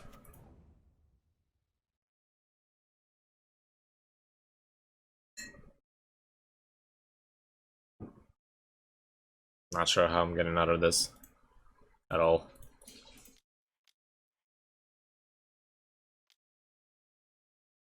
Oh, it makes sense about the availability since I believe drafts are already online as well. So you can play a draft and then you get to keep those cards. I didn't think that it was legal yet. Well, usually how pre-release works, you have pre-release the whole week and then it becomes legal, but I guess that's not the case for the Magic Online. I could attack here. Don't think he's gonna block. but with him gaining life. Man, that's rough. This card is good.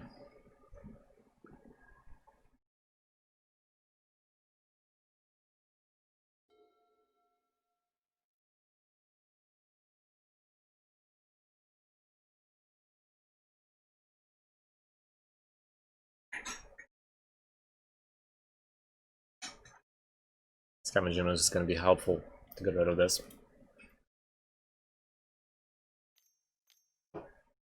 He's playing that many vampires. I doubt he's going to be playing. Take it back. He is playing a lot of removal too. That's a new card as well. Wow. We're gonna get smacked by Corsa 2021. I bet we will. Vampires. Mono black. That's good. Discard a card. They want to block anything out of this? I mean, it's gonna have to discard 2 cards in order to make sure this doesn't get killed. Guess I'll take that. There's another ghoul. Sick. Straight up sick. Unreal. It's like a free card, essentially. A free card. Wow. Well, Walking Ballista can get rid of both of these, but probably gonna come back. Huh.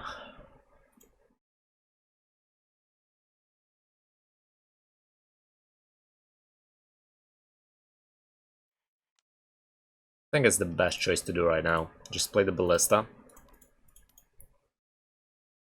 Because it effectively gets rid of both of these. And he has discarded the Stormkirk Vampire, Condemned, wherever. Essentially, since he sacrificed it in order to get both ghouls in here. Let's see if he attacks. If he attacks, he's not gonna get any life. We're not gonna get any damage. And we'll be able to clear up 2 for 1. So block here.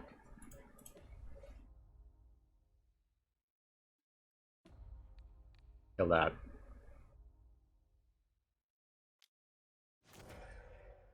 Draws a card. We'll kill that. Alright. Alrighty. That's good. Now I need to draw a land to exile both of these. Please be a land. Please be a land. That's not a land. That's not a land. Alright, so green.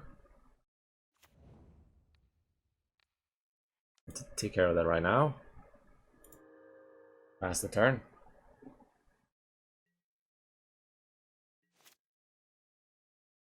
Can't afford to be taking more damage. There's a mutable. It's a Sanctum Seeker. Okay. That's not that scary. It's gonna attack, we're gonna lose a lot.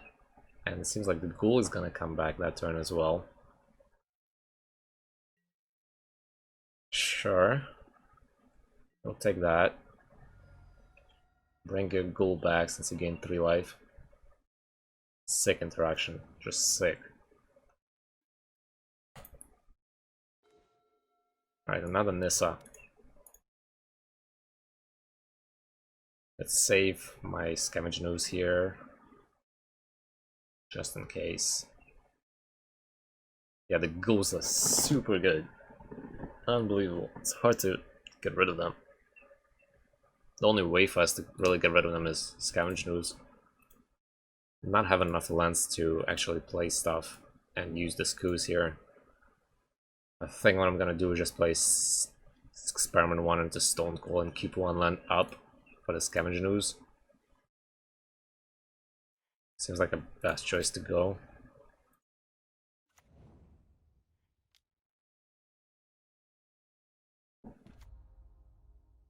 That's why we have cards to block with.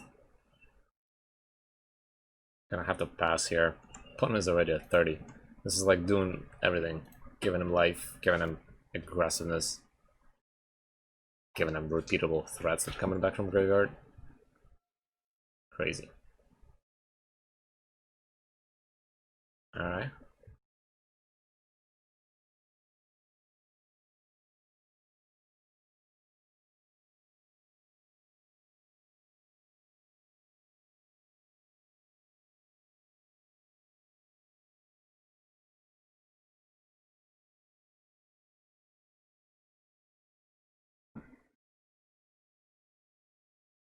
Honestly, I think I'm gonna trade my Stonecold Serpent for the Aetherborn here by double blocking the Experiment 1 and removing the counters. Seems like optimal to make sure that the lifelink gets out of the picture.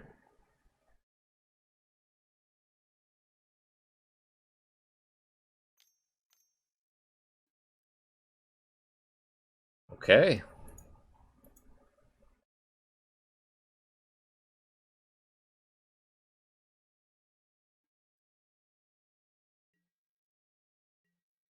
Combat.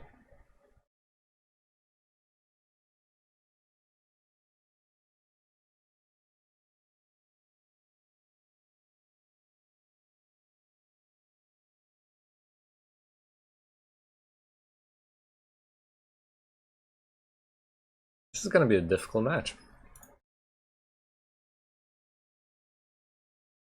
Hopefully we're gonna be able to get rid of the ghoul if he decides to attack with it. And we'll get life by putting counters on a Scavenging Ooze. Next turn we play Nissa. Maybe -2 there.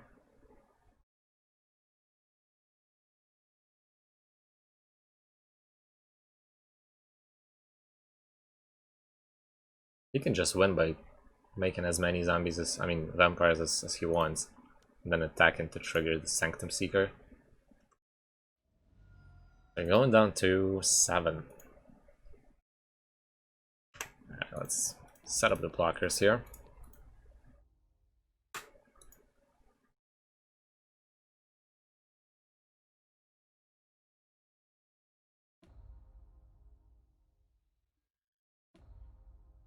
We'll regenerate the Experiment 1.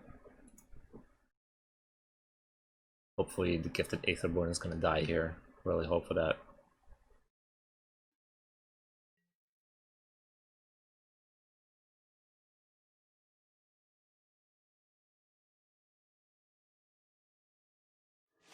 Alright, Aetherborn is out of the picture. Stonecold was a weak card anyways against this deck since it's mono black. Doesn't really do much. We didn't see any flyers. I need another Ballista here, I think. Alright, so end step. We'll use the Skoos, get rid of the Aetherborn there. Make sure that we grow our Skoos further. Get some life as well. There's another Stonecold Serpent. Which is not a bad card in this case. Actually want to play that now. It's gonna be a 4/4 that's able to block the Sanctum Seeker or one of the ghouls. Plus the Experiment 1 is gonna grow into 3/3. So not bad overall.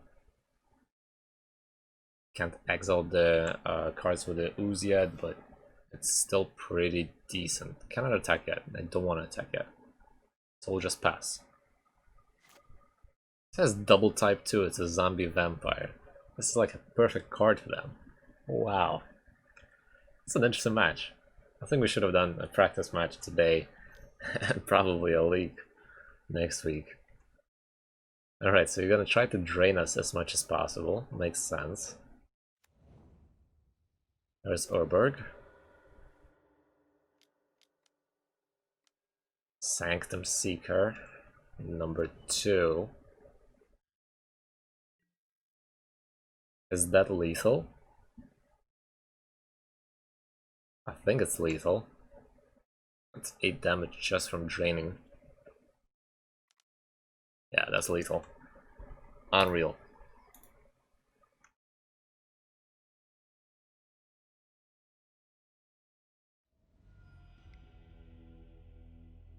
Well then, Golgari Charm is gonna come in for the clearing of those 1 toughness creatures. Fatal Pushes for sure. I need to utilize the trophies here too. And I should use the Soul Guide Lanterns as well, I guess. What are we keeping? Azaleths? I didn't see a lot of removal there.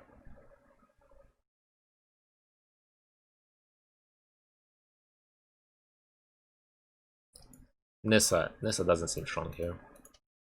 Those 0/1s are not gonna save us from passive life losing, so that's out. Stone Coils are definitely out.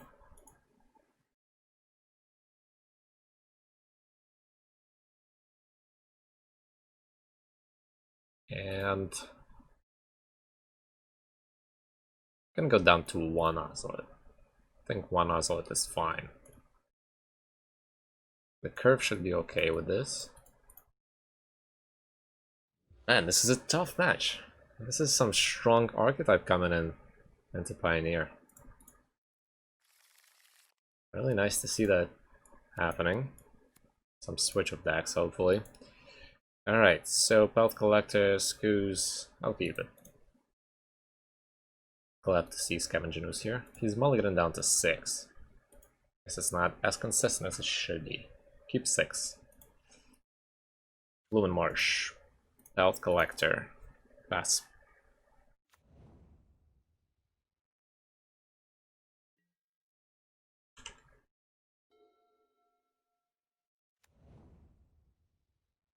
There's Orberg. There's a Knight, our favorite card to play against. There's a Soul Guide Lantern. Double Graveyard Control. Not bad, not bad. Let's play Forest. We can play Scavenger Ooze here and attack for 2. And we'll also have protection from Knight by having a blocker with 2 toughness.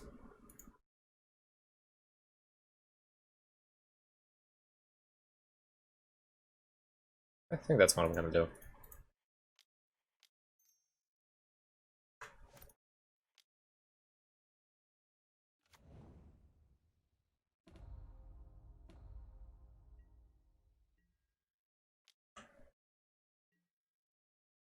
No blocks, of course. He's going down to 18.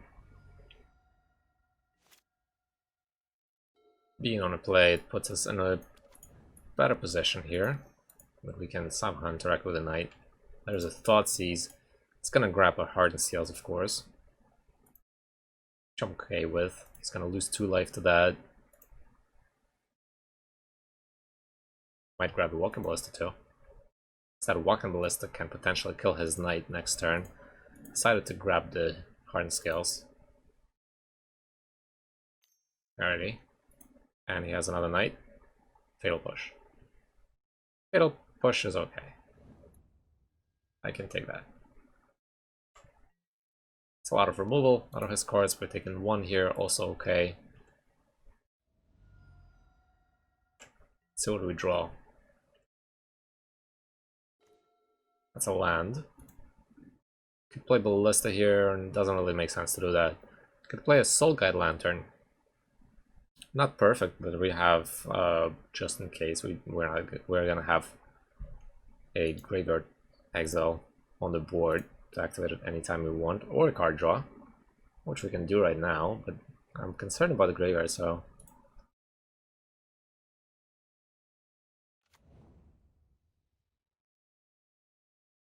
No, that thing is gonna grow, unfortunately. Cannot do anything about that.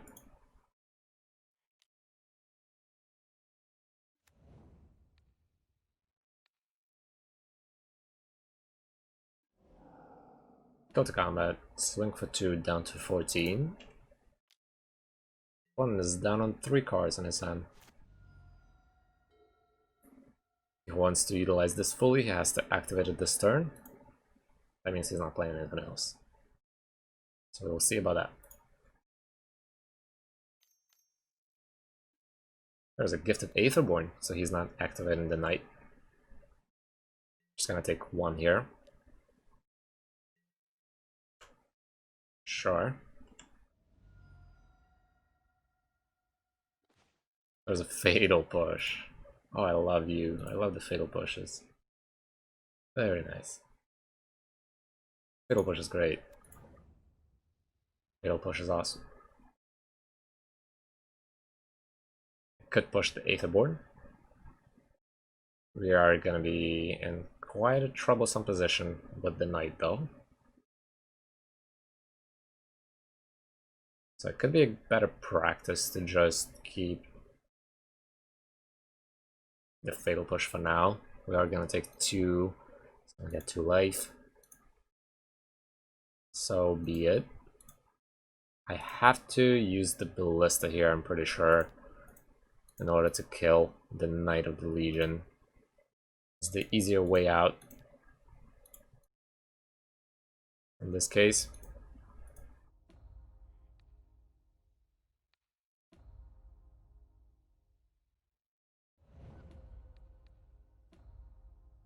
It's one of the cards that I'm afraid to face because it grows exponentially.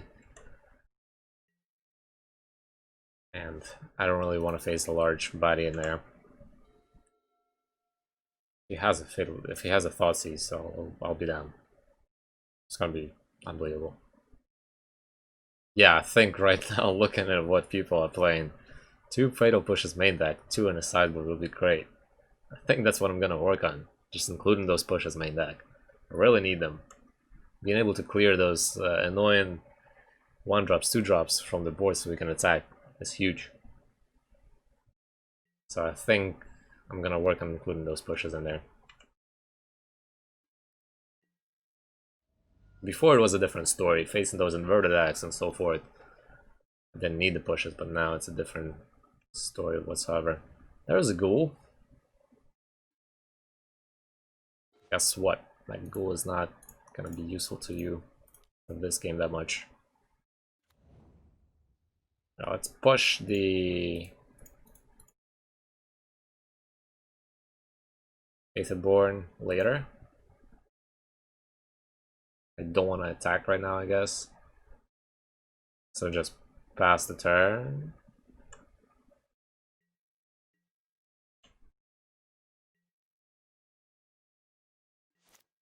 Could very well block his ghoul with my experiment 1. Or I can just wait for an avatar or something like that. It's also an option.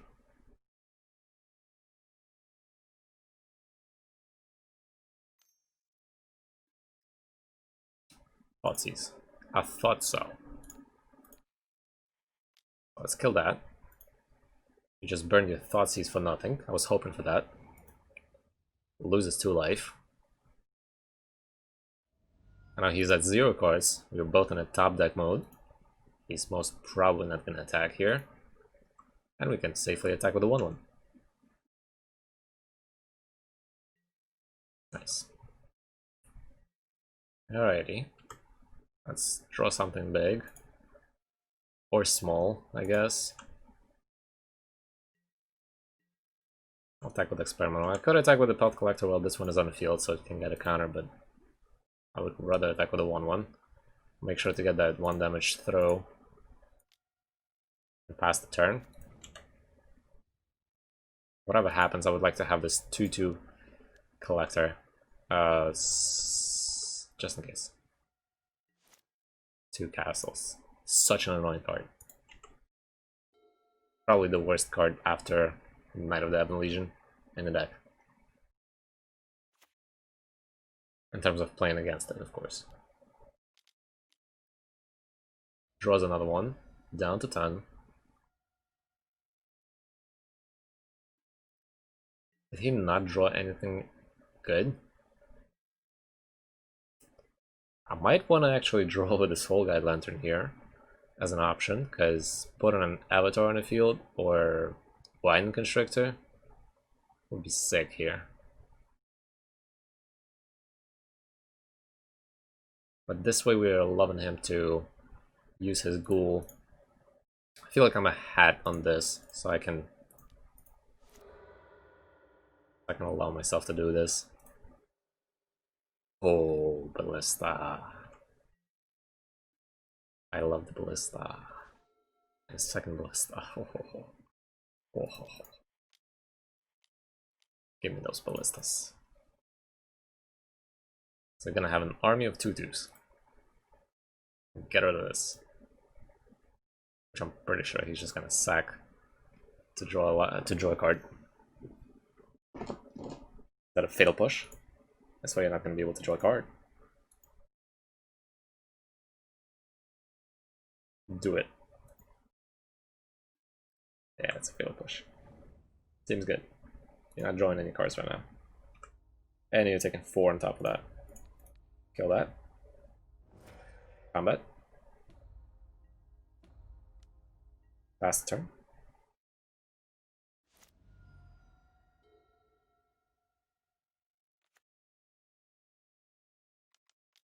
Oh yeah, Kalitas, of course. It's Kalitas. Give me my Assassin's trophies, please. It's not an Assassin's trophy. Lifelinker 3-4 is a problem. It's also gonna bring the ghouls, but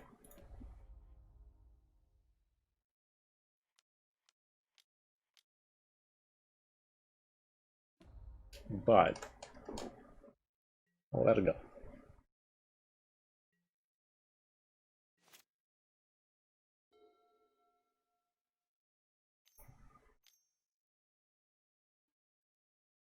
What is this? Demonic Embrace? As flying as a demon in addition to its agile tower. Okay, so we're facing a 6-5. A lifelinker. He's going up to 12. That's quite out of reach for us. Unless we draw a Hardened Scales.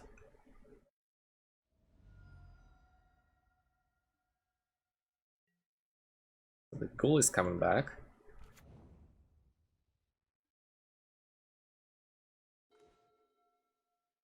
That's not a Hardened Scales.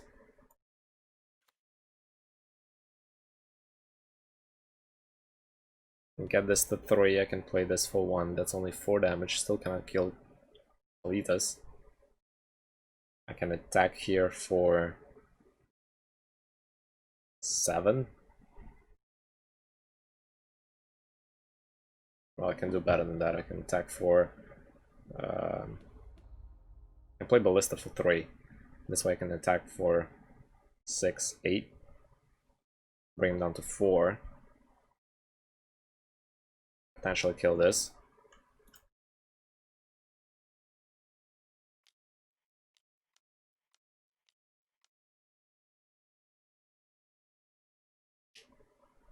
I could get lethal here.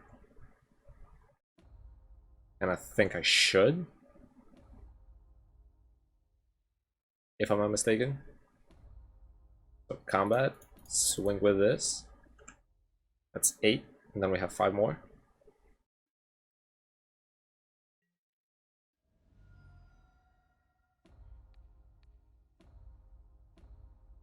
Right?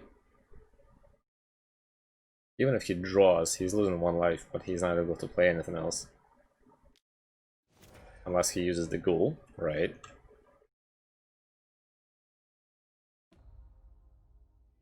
Yeah, we got it. Cool, sideboard. Sideboard. On the draw. Sideboard on the draw. Thought seizes? Maybe. Yeah, this was a tough one. I'm surprised that I got out of it somehow. That Soul Guide Lantern sacrifice was really on point. Drawing 2 ballistas was great. Could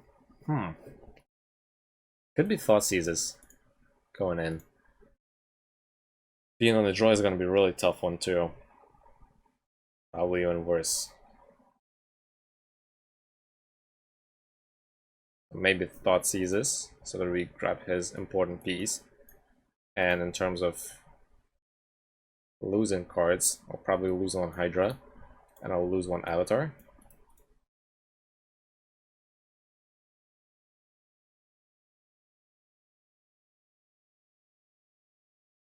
Honestly, I don't think we need the Ozolits here. Like, I didn't really see a lot of removal there. So there is a potential that I might just keep the Avatar and lose the Ozolit. We've only saw one removal so far in 2 games. Thought Seize is great. Avatar, Rishkar, Ballista, I'll keep.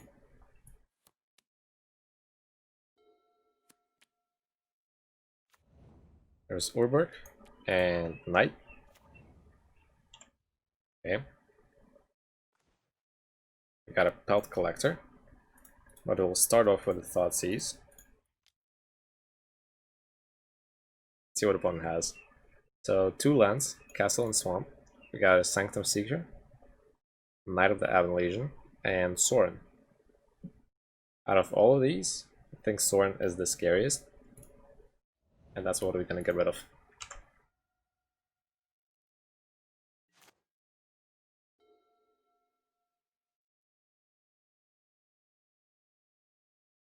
Next turn is rough. I wish I would draw another 1-drop next turn, this way I could play both of them.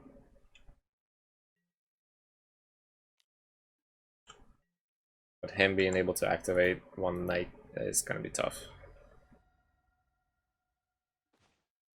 There's another 1-drop.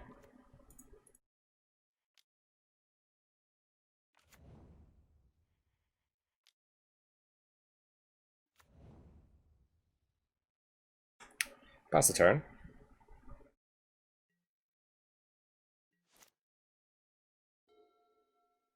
Gonna be taking a lot of damage here.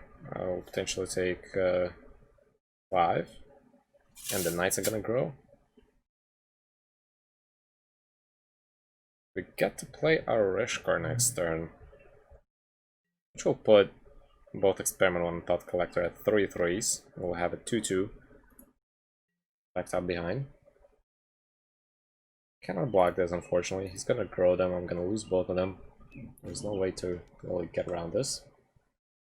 So taking 5. Down to 12. Set time. Alright, so we got 2 3s on his side of the board. Got a Belt Collector.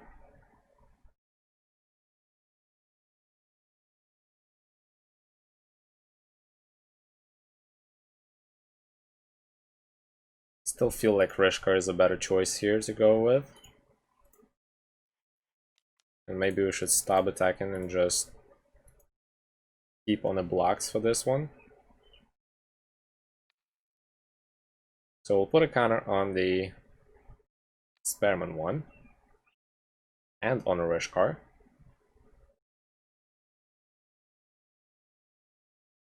So that I can maximize my value out of Avatar next turn. Alright, so we're gonna have a 3/3 Experiment 1, a 2/2 Pelt Collector, and a 3/3 Rishkar. If we need to block, we will block. And using Experiment 1 and Rishkar, we can potentially kill one of the Knights. It's gonna be 2 for 1 though. Feels bad.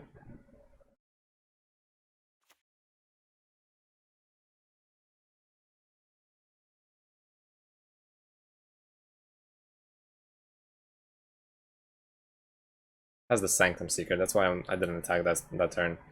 If he drops the Sanctum Seeker after attacking us into empty board, it'd be real bad.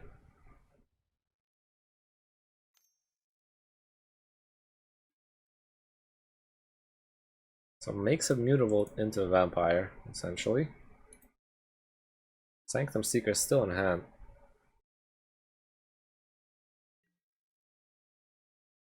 Goes to combat. Attacks with everything. Interesting. I need to decide what do I want to get rid of. Let's see, he can discard 2. I don't need to block this way. Block this way. And block here. It's not gonna get it to 5. You're only gonna take 2, maybe 4. Who knows? It all depends how many cards he's gonna discard. If he wants to trade that mutable, wants to kill the Belt Collector here.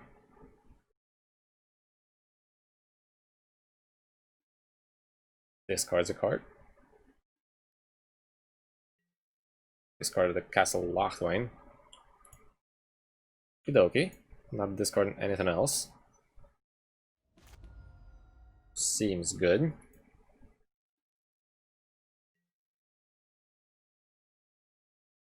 So the only card left in his hand is Sanctum Seeker.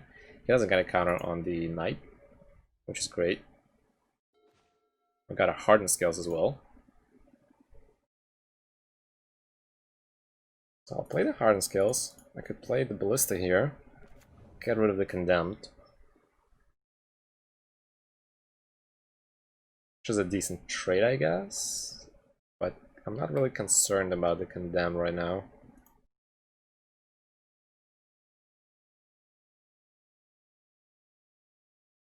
Dropping the land next turn, I can get Ballista to 4 counters. It's gonna be enough to kill this.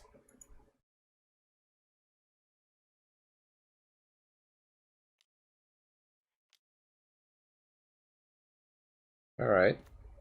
Guess we'll play this way. Pass the turn.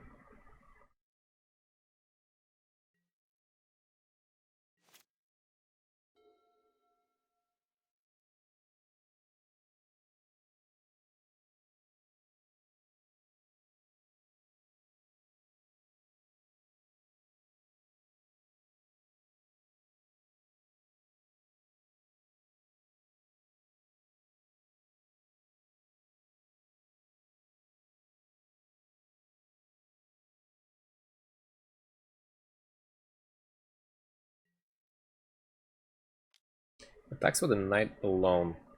You can probably get it to 5, 6.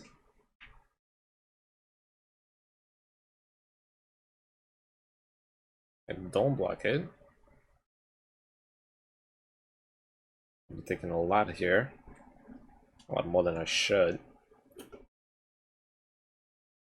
Although I'll have a safe play, safe space, whatever. Next turn if I draw land by killing the Sanctum Seeker. What I think I'm gonna do, I'm gonna block with Experiment. I want to remove the counters from it. Seems like an optimal choice here. He doesn't get a counter on the Knight. And it doesn't matter if he starts discarding the cards. So Experiment 1 is like a repeatable blocker, sort of. You can do that for all I care. So utilize his mana here. I'll generate.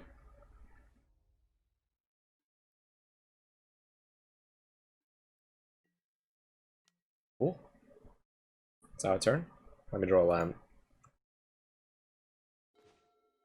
It's Scales, that's not a land.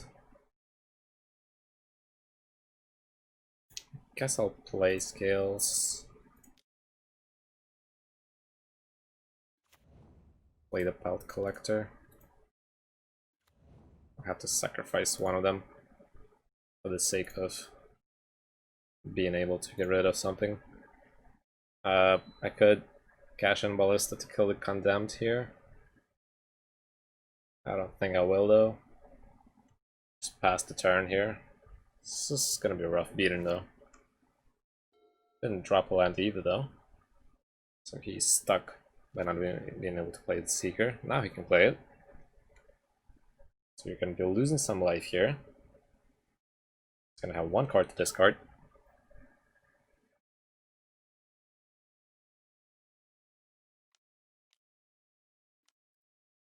Yep.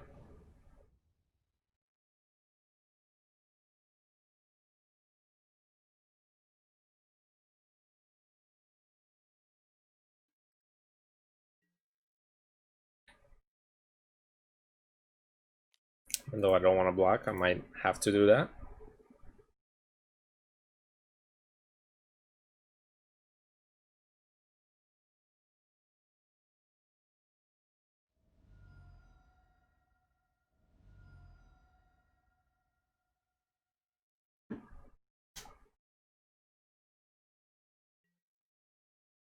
Question is, how exactly do I want to block here?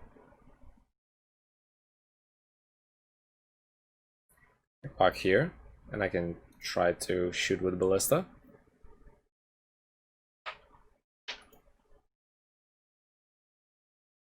I can just straight up block this one.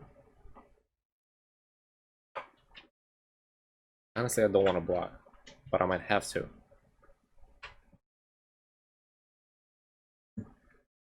Fine, I'll take it. That's weird to do, but I'll take it.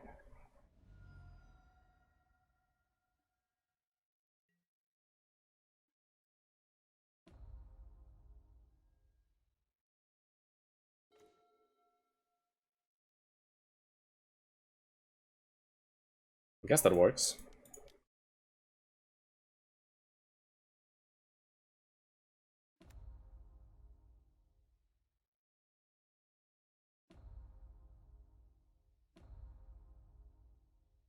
Kill that. And we're left with one Ballista and a 4-4 and a 4-4.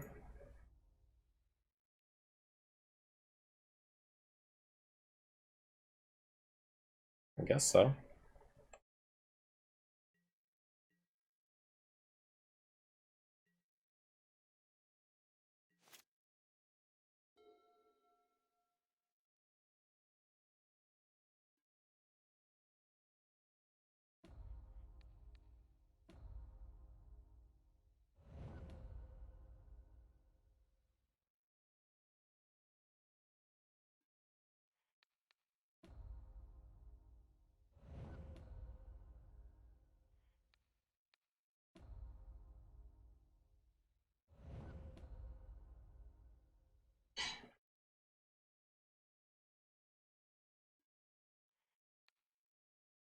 Should have done it last turn.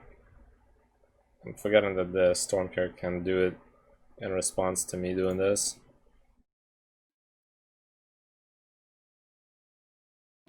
And that's gonna be the bane of me here. Fortunately. Since he can discard one card and that's gonna still keep it alive, and he attacks with 3 Vampires, and that's gonna be lethal for me. Bam, bam, bam. I did a mistake. That's my own mistake here. A long time that I didn't do mistakes. Haha. That I should have done on my turn. Killed the Seeker on my turn. This would have allowed me to have 2 blockers on the field. Don't know if I would survive. He was still at a pretty big life total. Yeah, I didn't have a choice there. He would still keep it alive.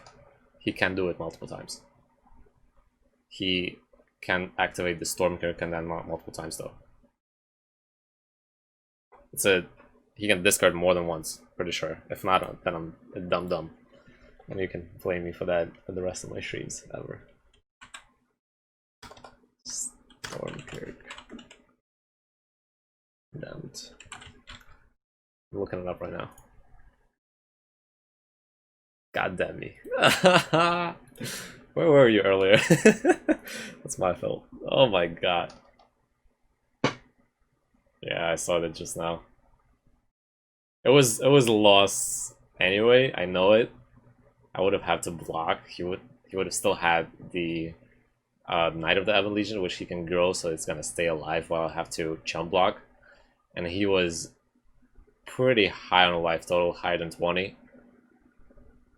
And as I go to top decks, I'll be stuck on lands 50% of the time, so it was a loss anyway, I know that. I was close to surviving, you're right, I could have got out of it. It happens. Yeah, I saw the no right after I skipped the... Right after I gave up, let's put it this way, I saw the no.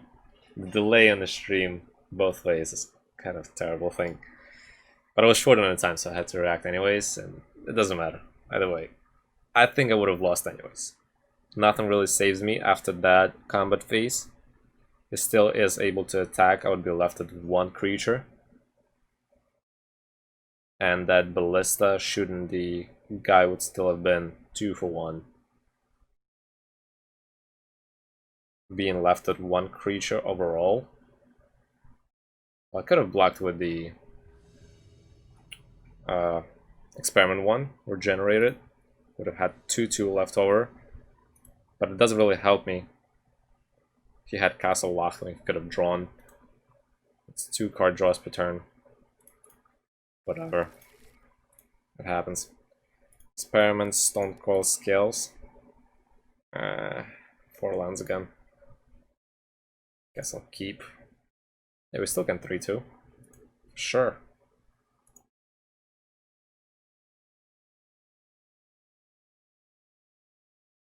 Tomb and to Experiment 1.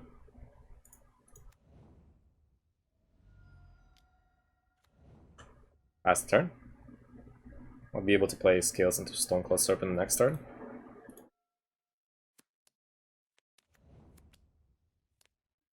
Fable Passage. I'm afraid we're going to be playing Control here. There's another land. I swear it's a pattern. Every time you keep a 4-lander when you play beaters, you always draw a land right after that. Always.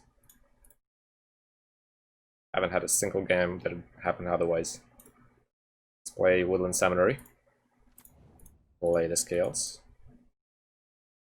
Play the Serpent. Attack for 3.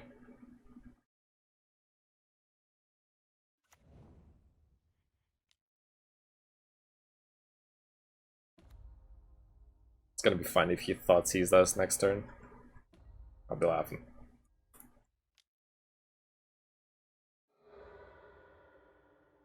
Okay. Island. Most probably blue-white control.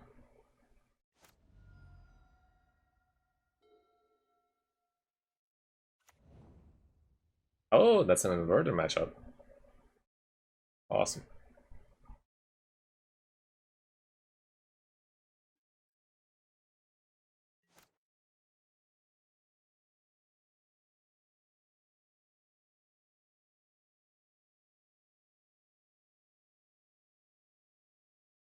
Hopefully it's not a land.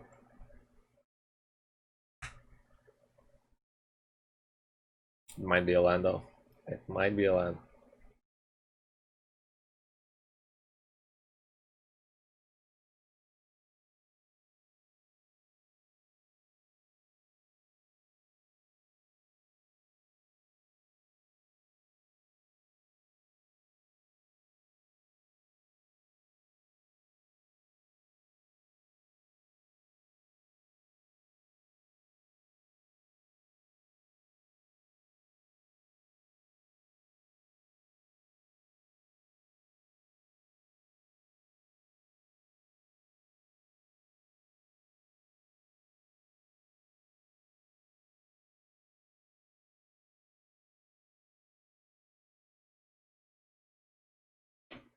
Right, the opponent is thinking maybe he has like a fatal push or something. It's possible.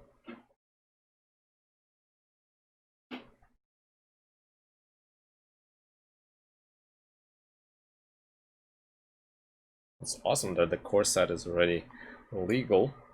Might do some brainstorming how to upgrade the deck a little bit. Maybe include some other removal.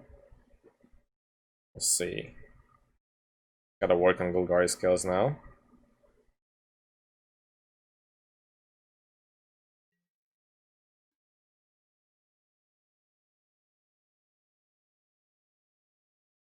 Okay, so we get a Belt Collector. It's a nice card to draw, I guess. Let's play it right away. Experiment 1 is gonna die, or Stone Cold is gonna get 2 counters. Play the Tomb tapped. Combat. 5. There's a response. Censor. Interesting. That's fine. You can censor. Still takes 5. So no push in hand, apparently. Down to 12. If we want to win against Inverter, we gotta win this match. This game specifically. Game 1. Jace. Would like to draw a Ballista here. Ocelot. Still play Ocelot. Play the Wastes. Go to combat. I'll attack.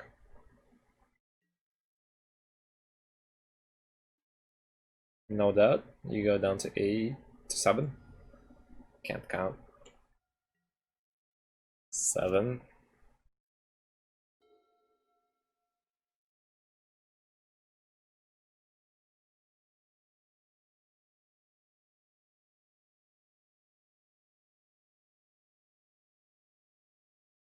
Plays Invert this turn. It's gonna be bad.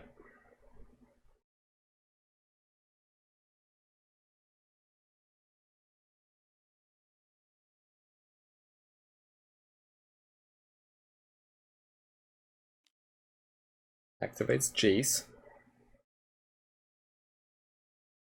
Drops the dick through time. There's a grave tapped. Okay. So Jace is tapped. That's a bonus. Allows us to attack. There's a Winding Constructor too. Ooh. Really nice. Really nice. Let's play that right now. See if it resolves. It did resolve. We also got counters. It's great. Swing for lethal, see what opponent has. He has something. A fatal push that he could have pushed earlier. And now I'm gonna get counters on Ocelot. And he's going down to 2.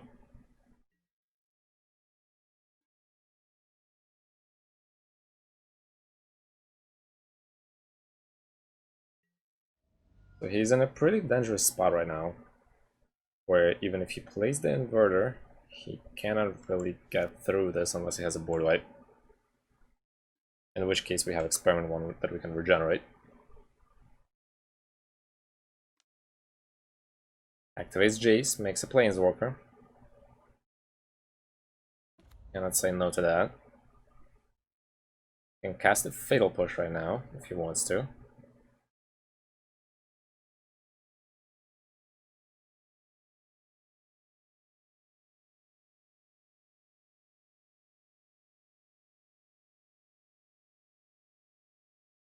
There's an Inverter and a Bendo too. Not bad. Not sure why he exactly bent the Inverter when he could have played it.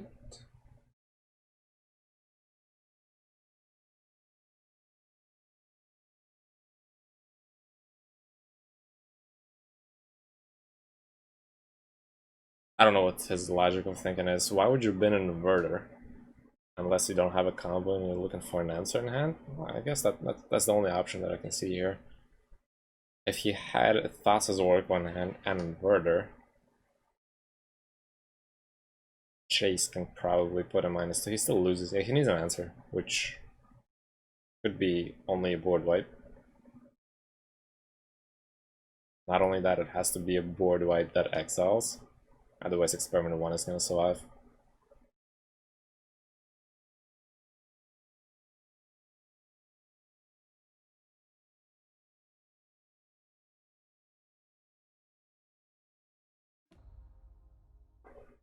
He decided to use his +1 on Jace. And pass the turn. That's fine.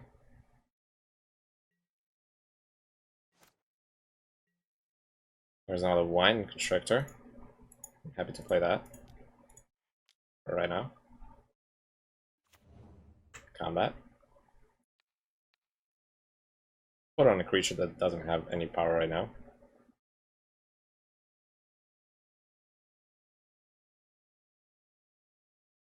Also whip and 7 counters. So yes.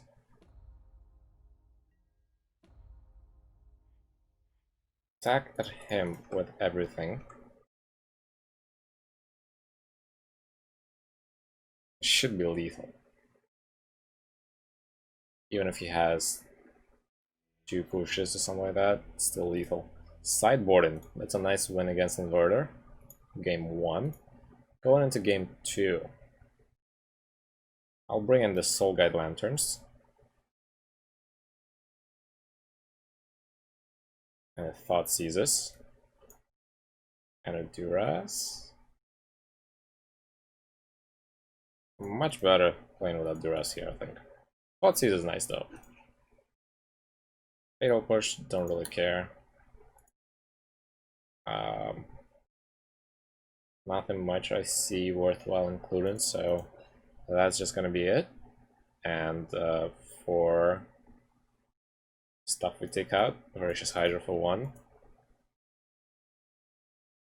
Scavenging Ooze for 2, so I'm gonna keep 1 Hydra in, I guess. That's it. This is just because we were on a draw. When we were on a play, I'm just doing the regular list. I'm gonna take out those 4 cards, put in the other ones in to make sure that I'm speedy enough. Blooming Marsh, Cemetery, Forest. Good in terms of lands. Stonecoat Serpent, Nissa, Avatar. I guess decent. I can't really interact with his combo if he has one. We both started with 7. That was a snap keep from him, so I'm guessing he has the right cards in his hand. Got a Watery Grave in hand. That's his Thoughtseize.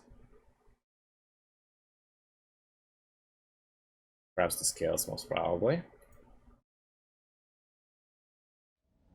Yep. That was the turn 1 we were supposed to play. There's a Belt Collector though. Like that. That's the turn.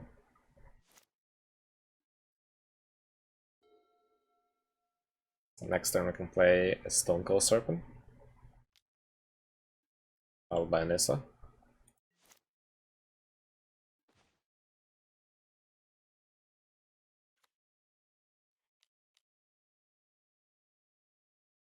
Gotta be careful for the Sensor next turn though. And we are only bringing him down to 16. Kind of slow.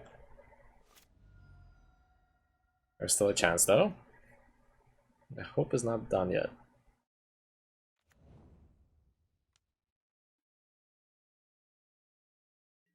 So that was a tap land. Seems nice. Doesn't have a turn 3 play. Probably has a Sensor in hand. Gotta really be careful about that. We got a Walking Ballista.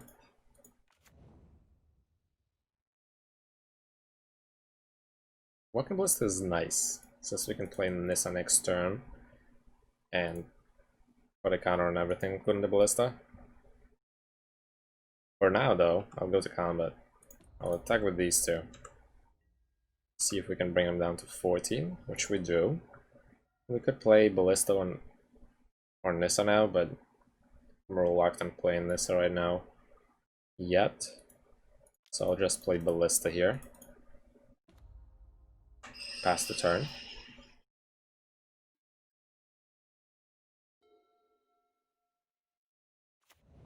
There's a Fable Passage. Most probably going to be Inverter right now. He has the combo pieces in hand. Whether Jace or the Thassa's Oracle. Oh, Cycle. It's cute. So, got another turn. Not bad, not bad. There's a Belt Collector. Guess that's a Sensor for sure in hand. 100%. Alright. Well, I guess I'll play with the Belt Collector into Avatar. A larger board means that I'm going to be able to aggress through the Inverter that's going to be on the field.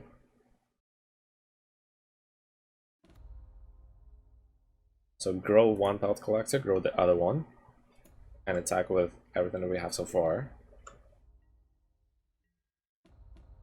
That's 6 damage. If he is going to take it, he's going down to 6, but I'm assuming he has a Fatal Push in hand or something similar. Petty Theft. Okay.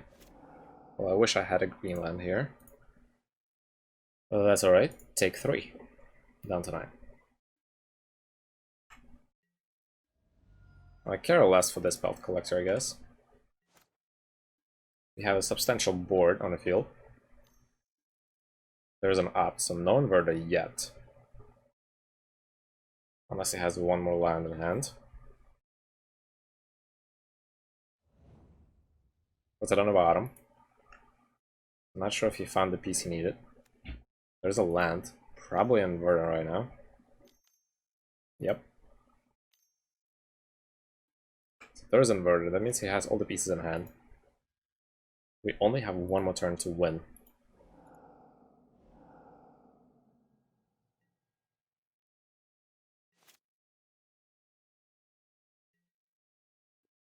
Spearman 1, that's not good. Spearman 1 is not good. Lay the Pelt Collector. Lay the Nissa.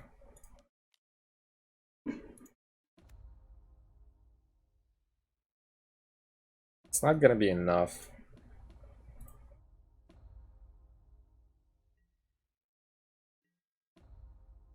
5, 8. It might be enough. Oh my, it might be enough. Even without cashing in Ballista. It should be enough. Unbelievable, we just beat an inverter. Using only 2 games out of 3. Pretty good result. Being on the draw and still beating the inverter. That's what I'm talking about. Beaters is super good against that deck. So much better than any other version of Hardened Scales. So we finished another league as a 3-2.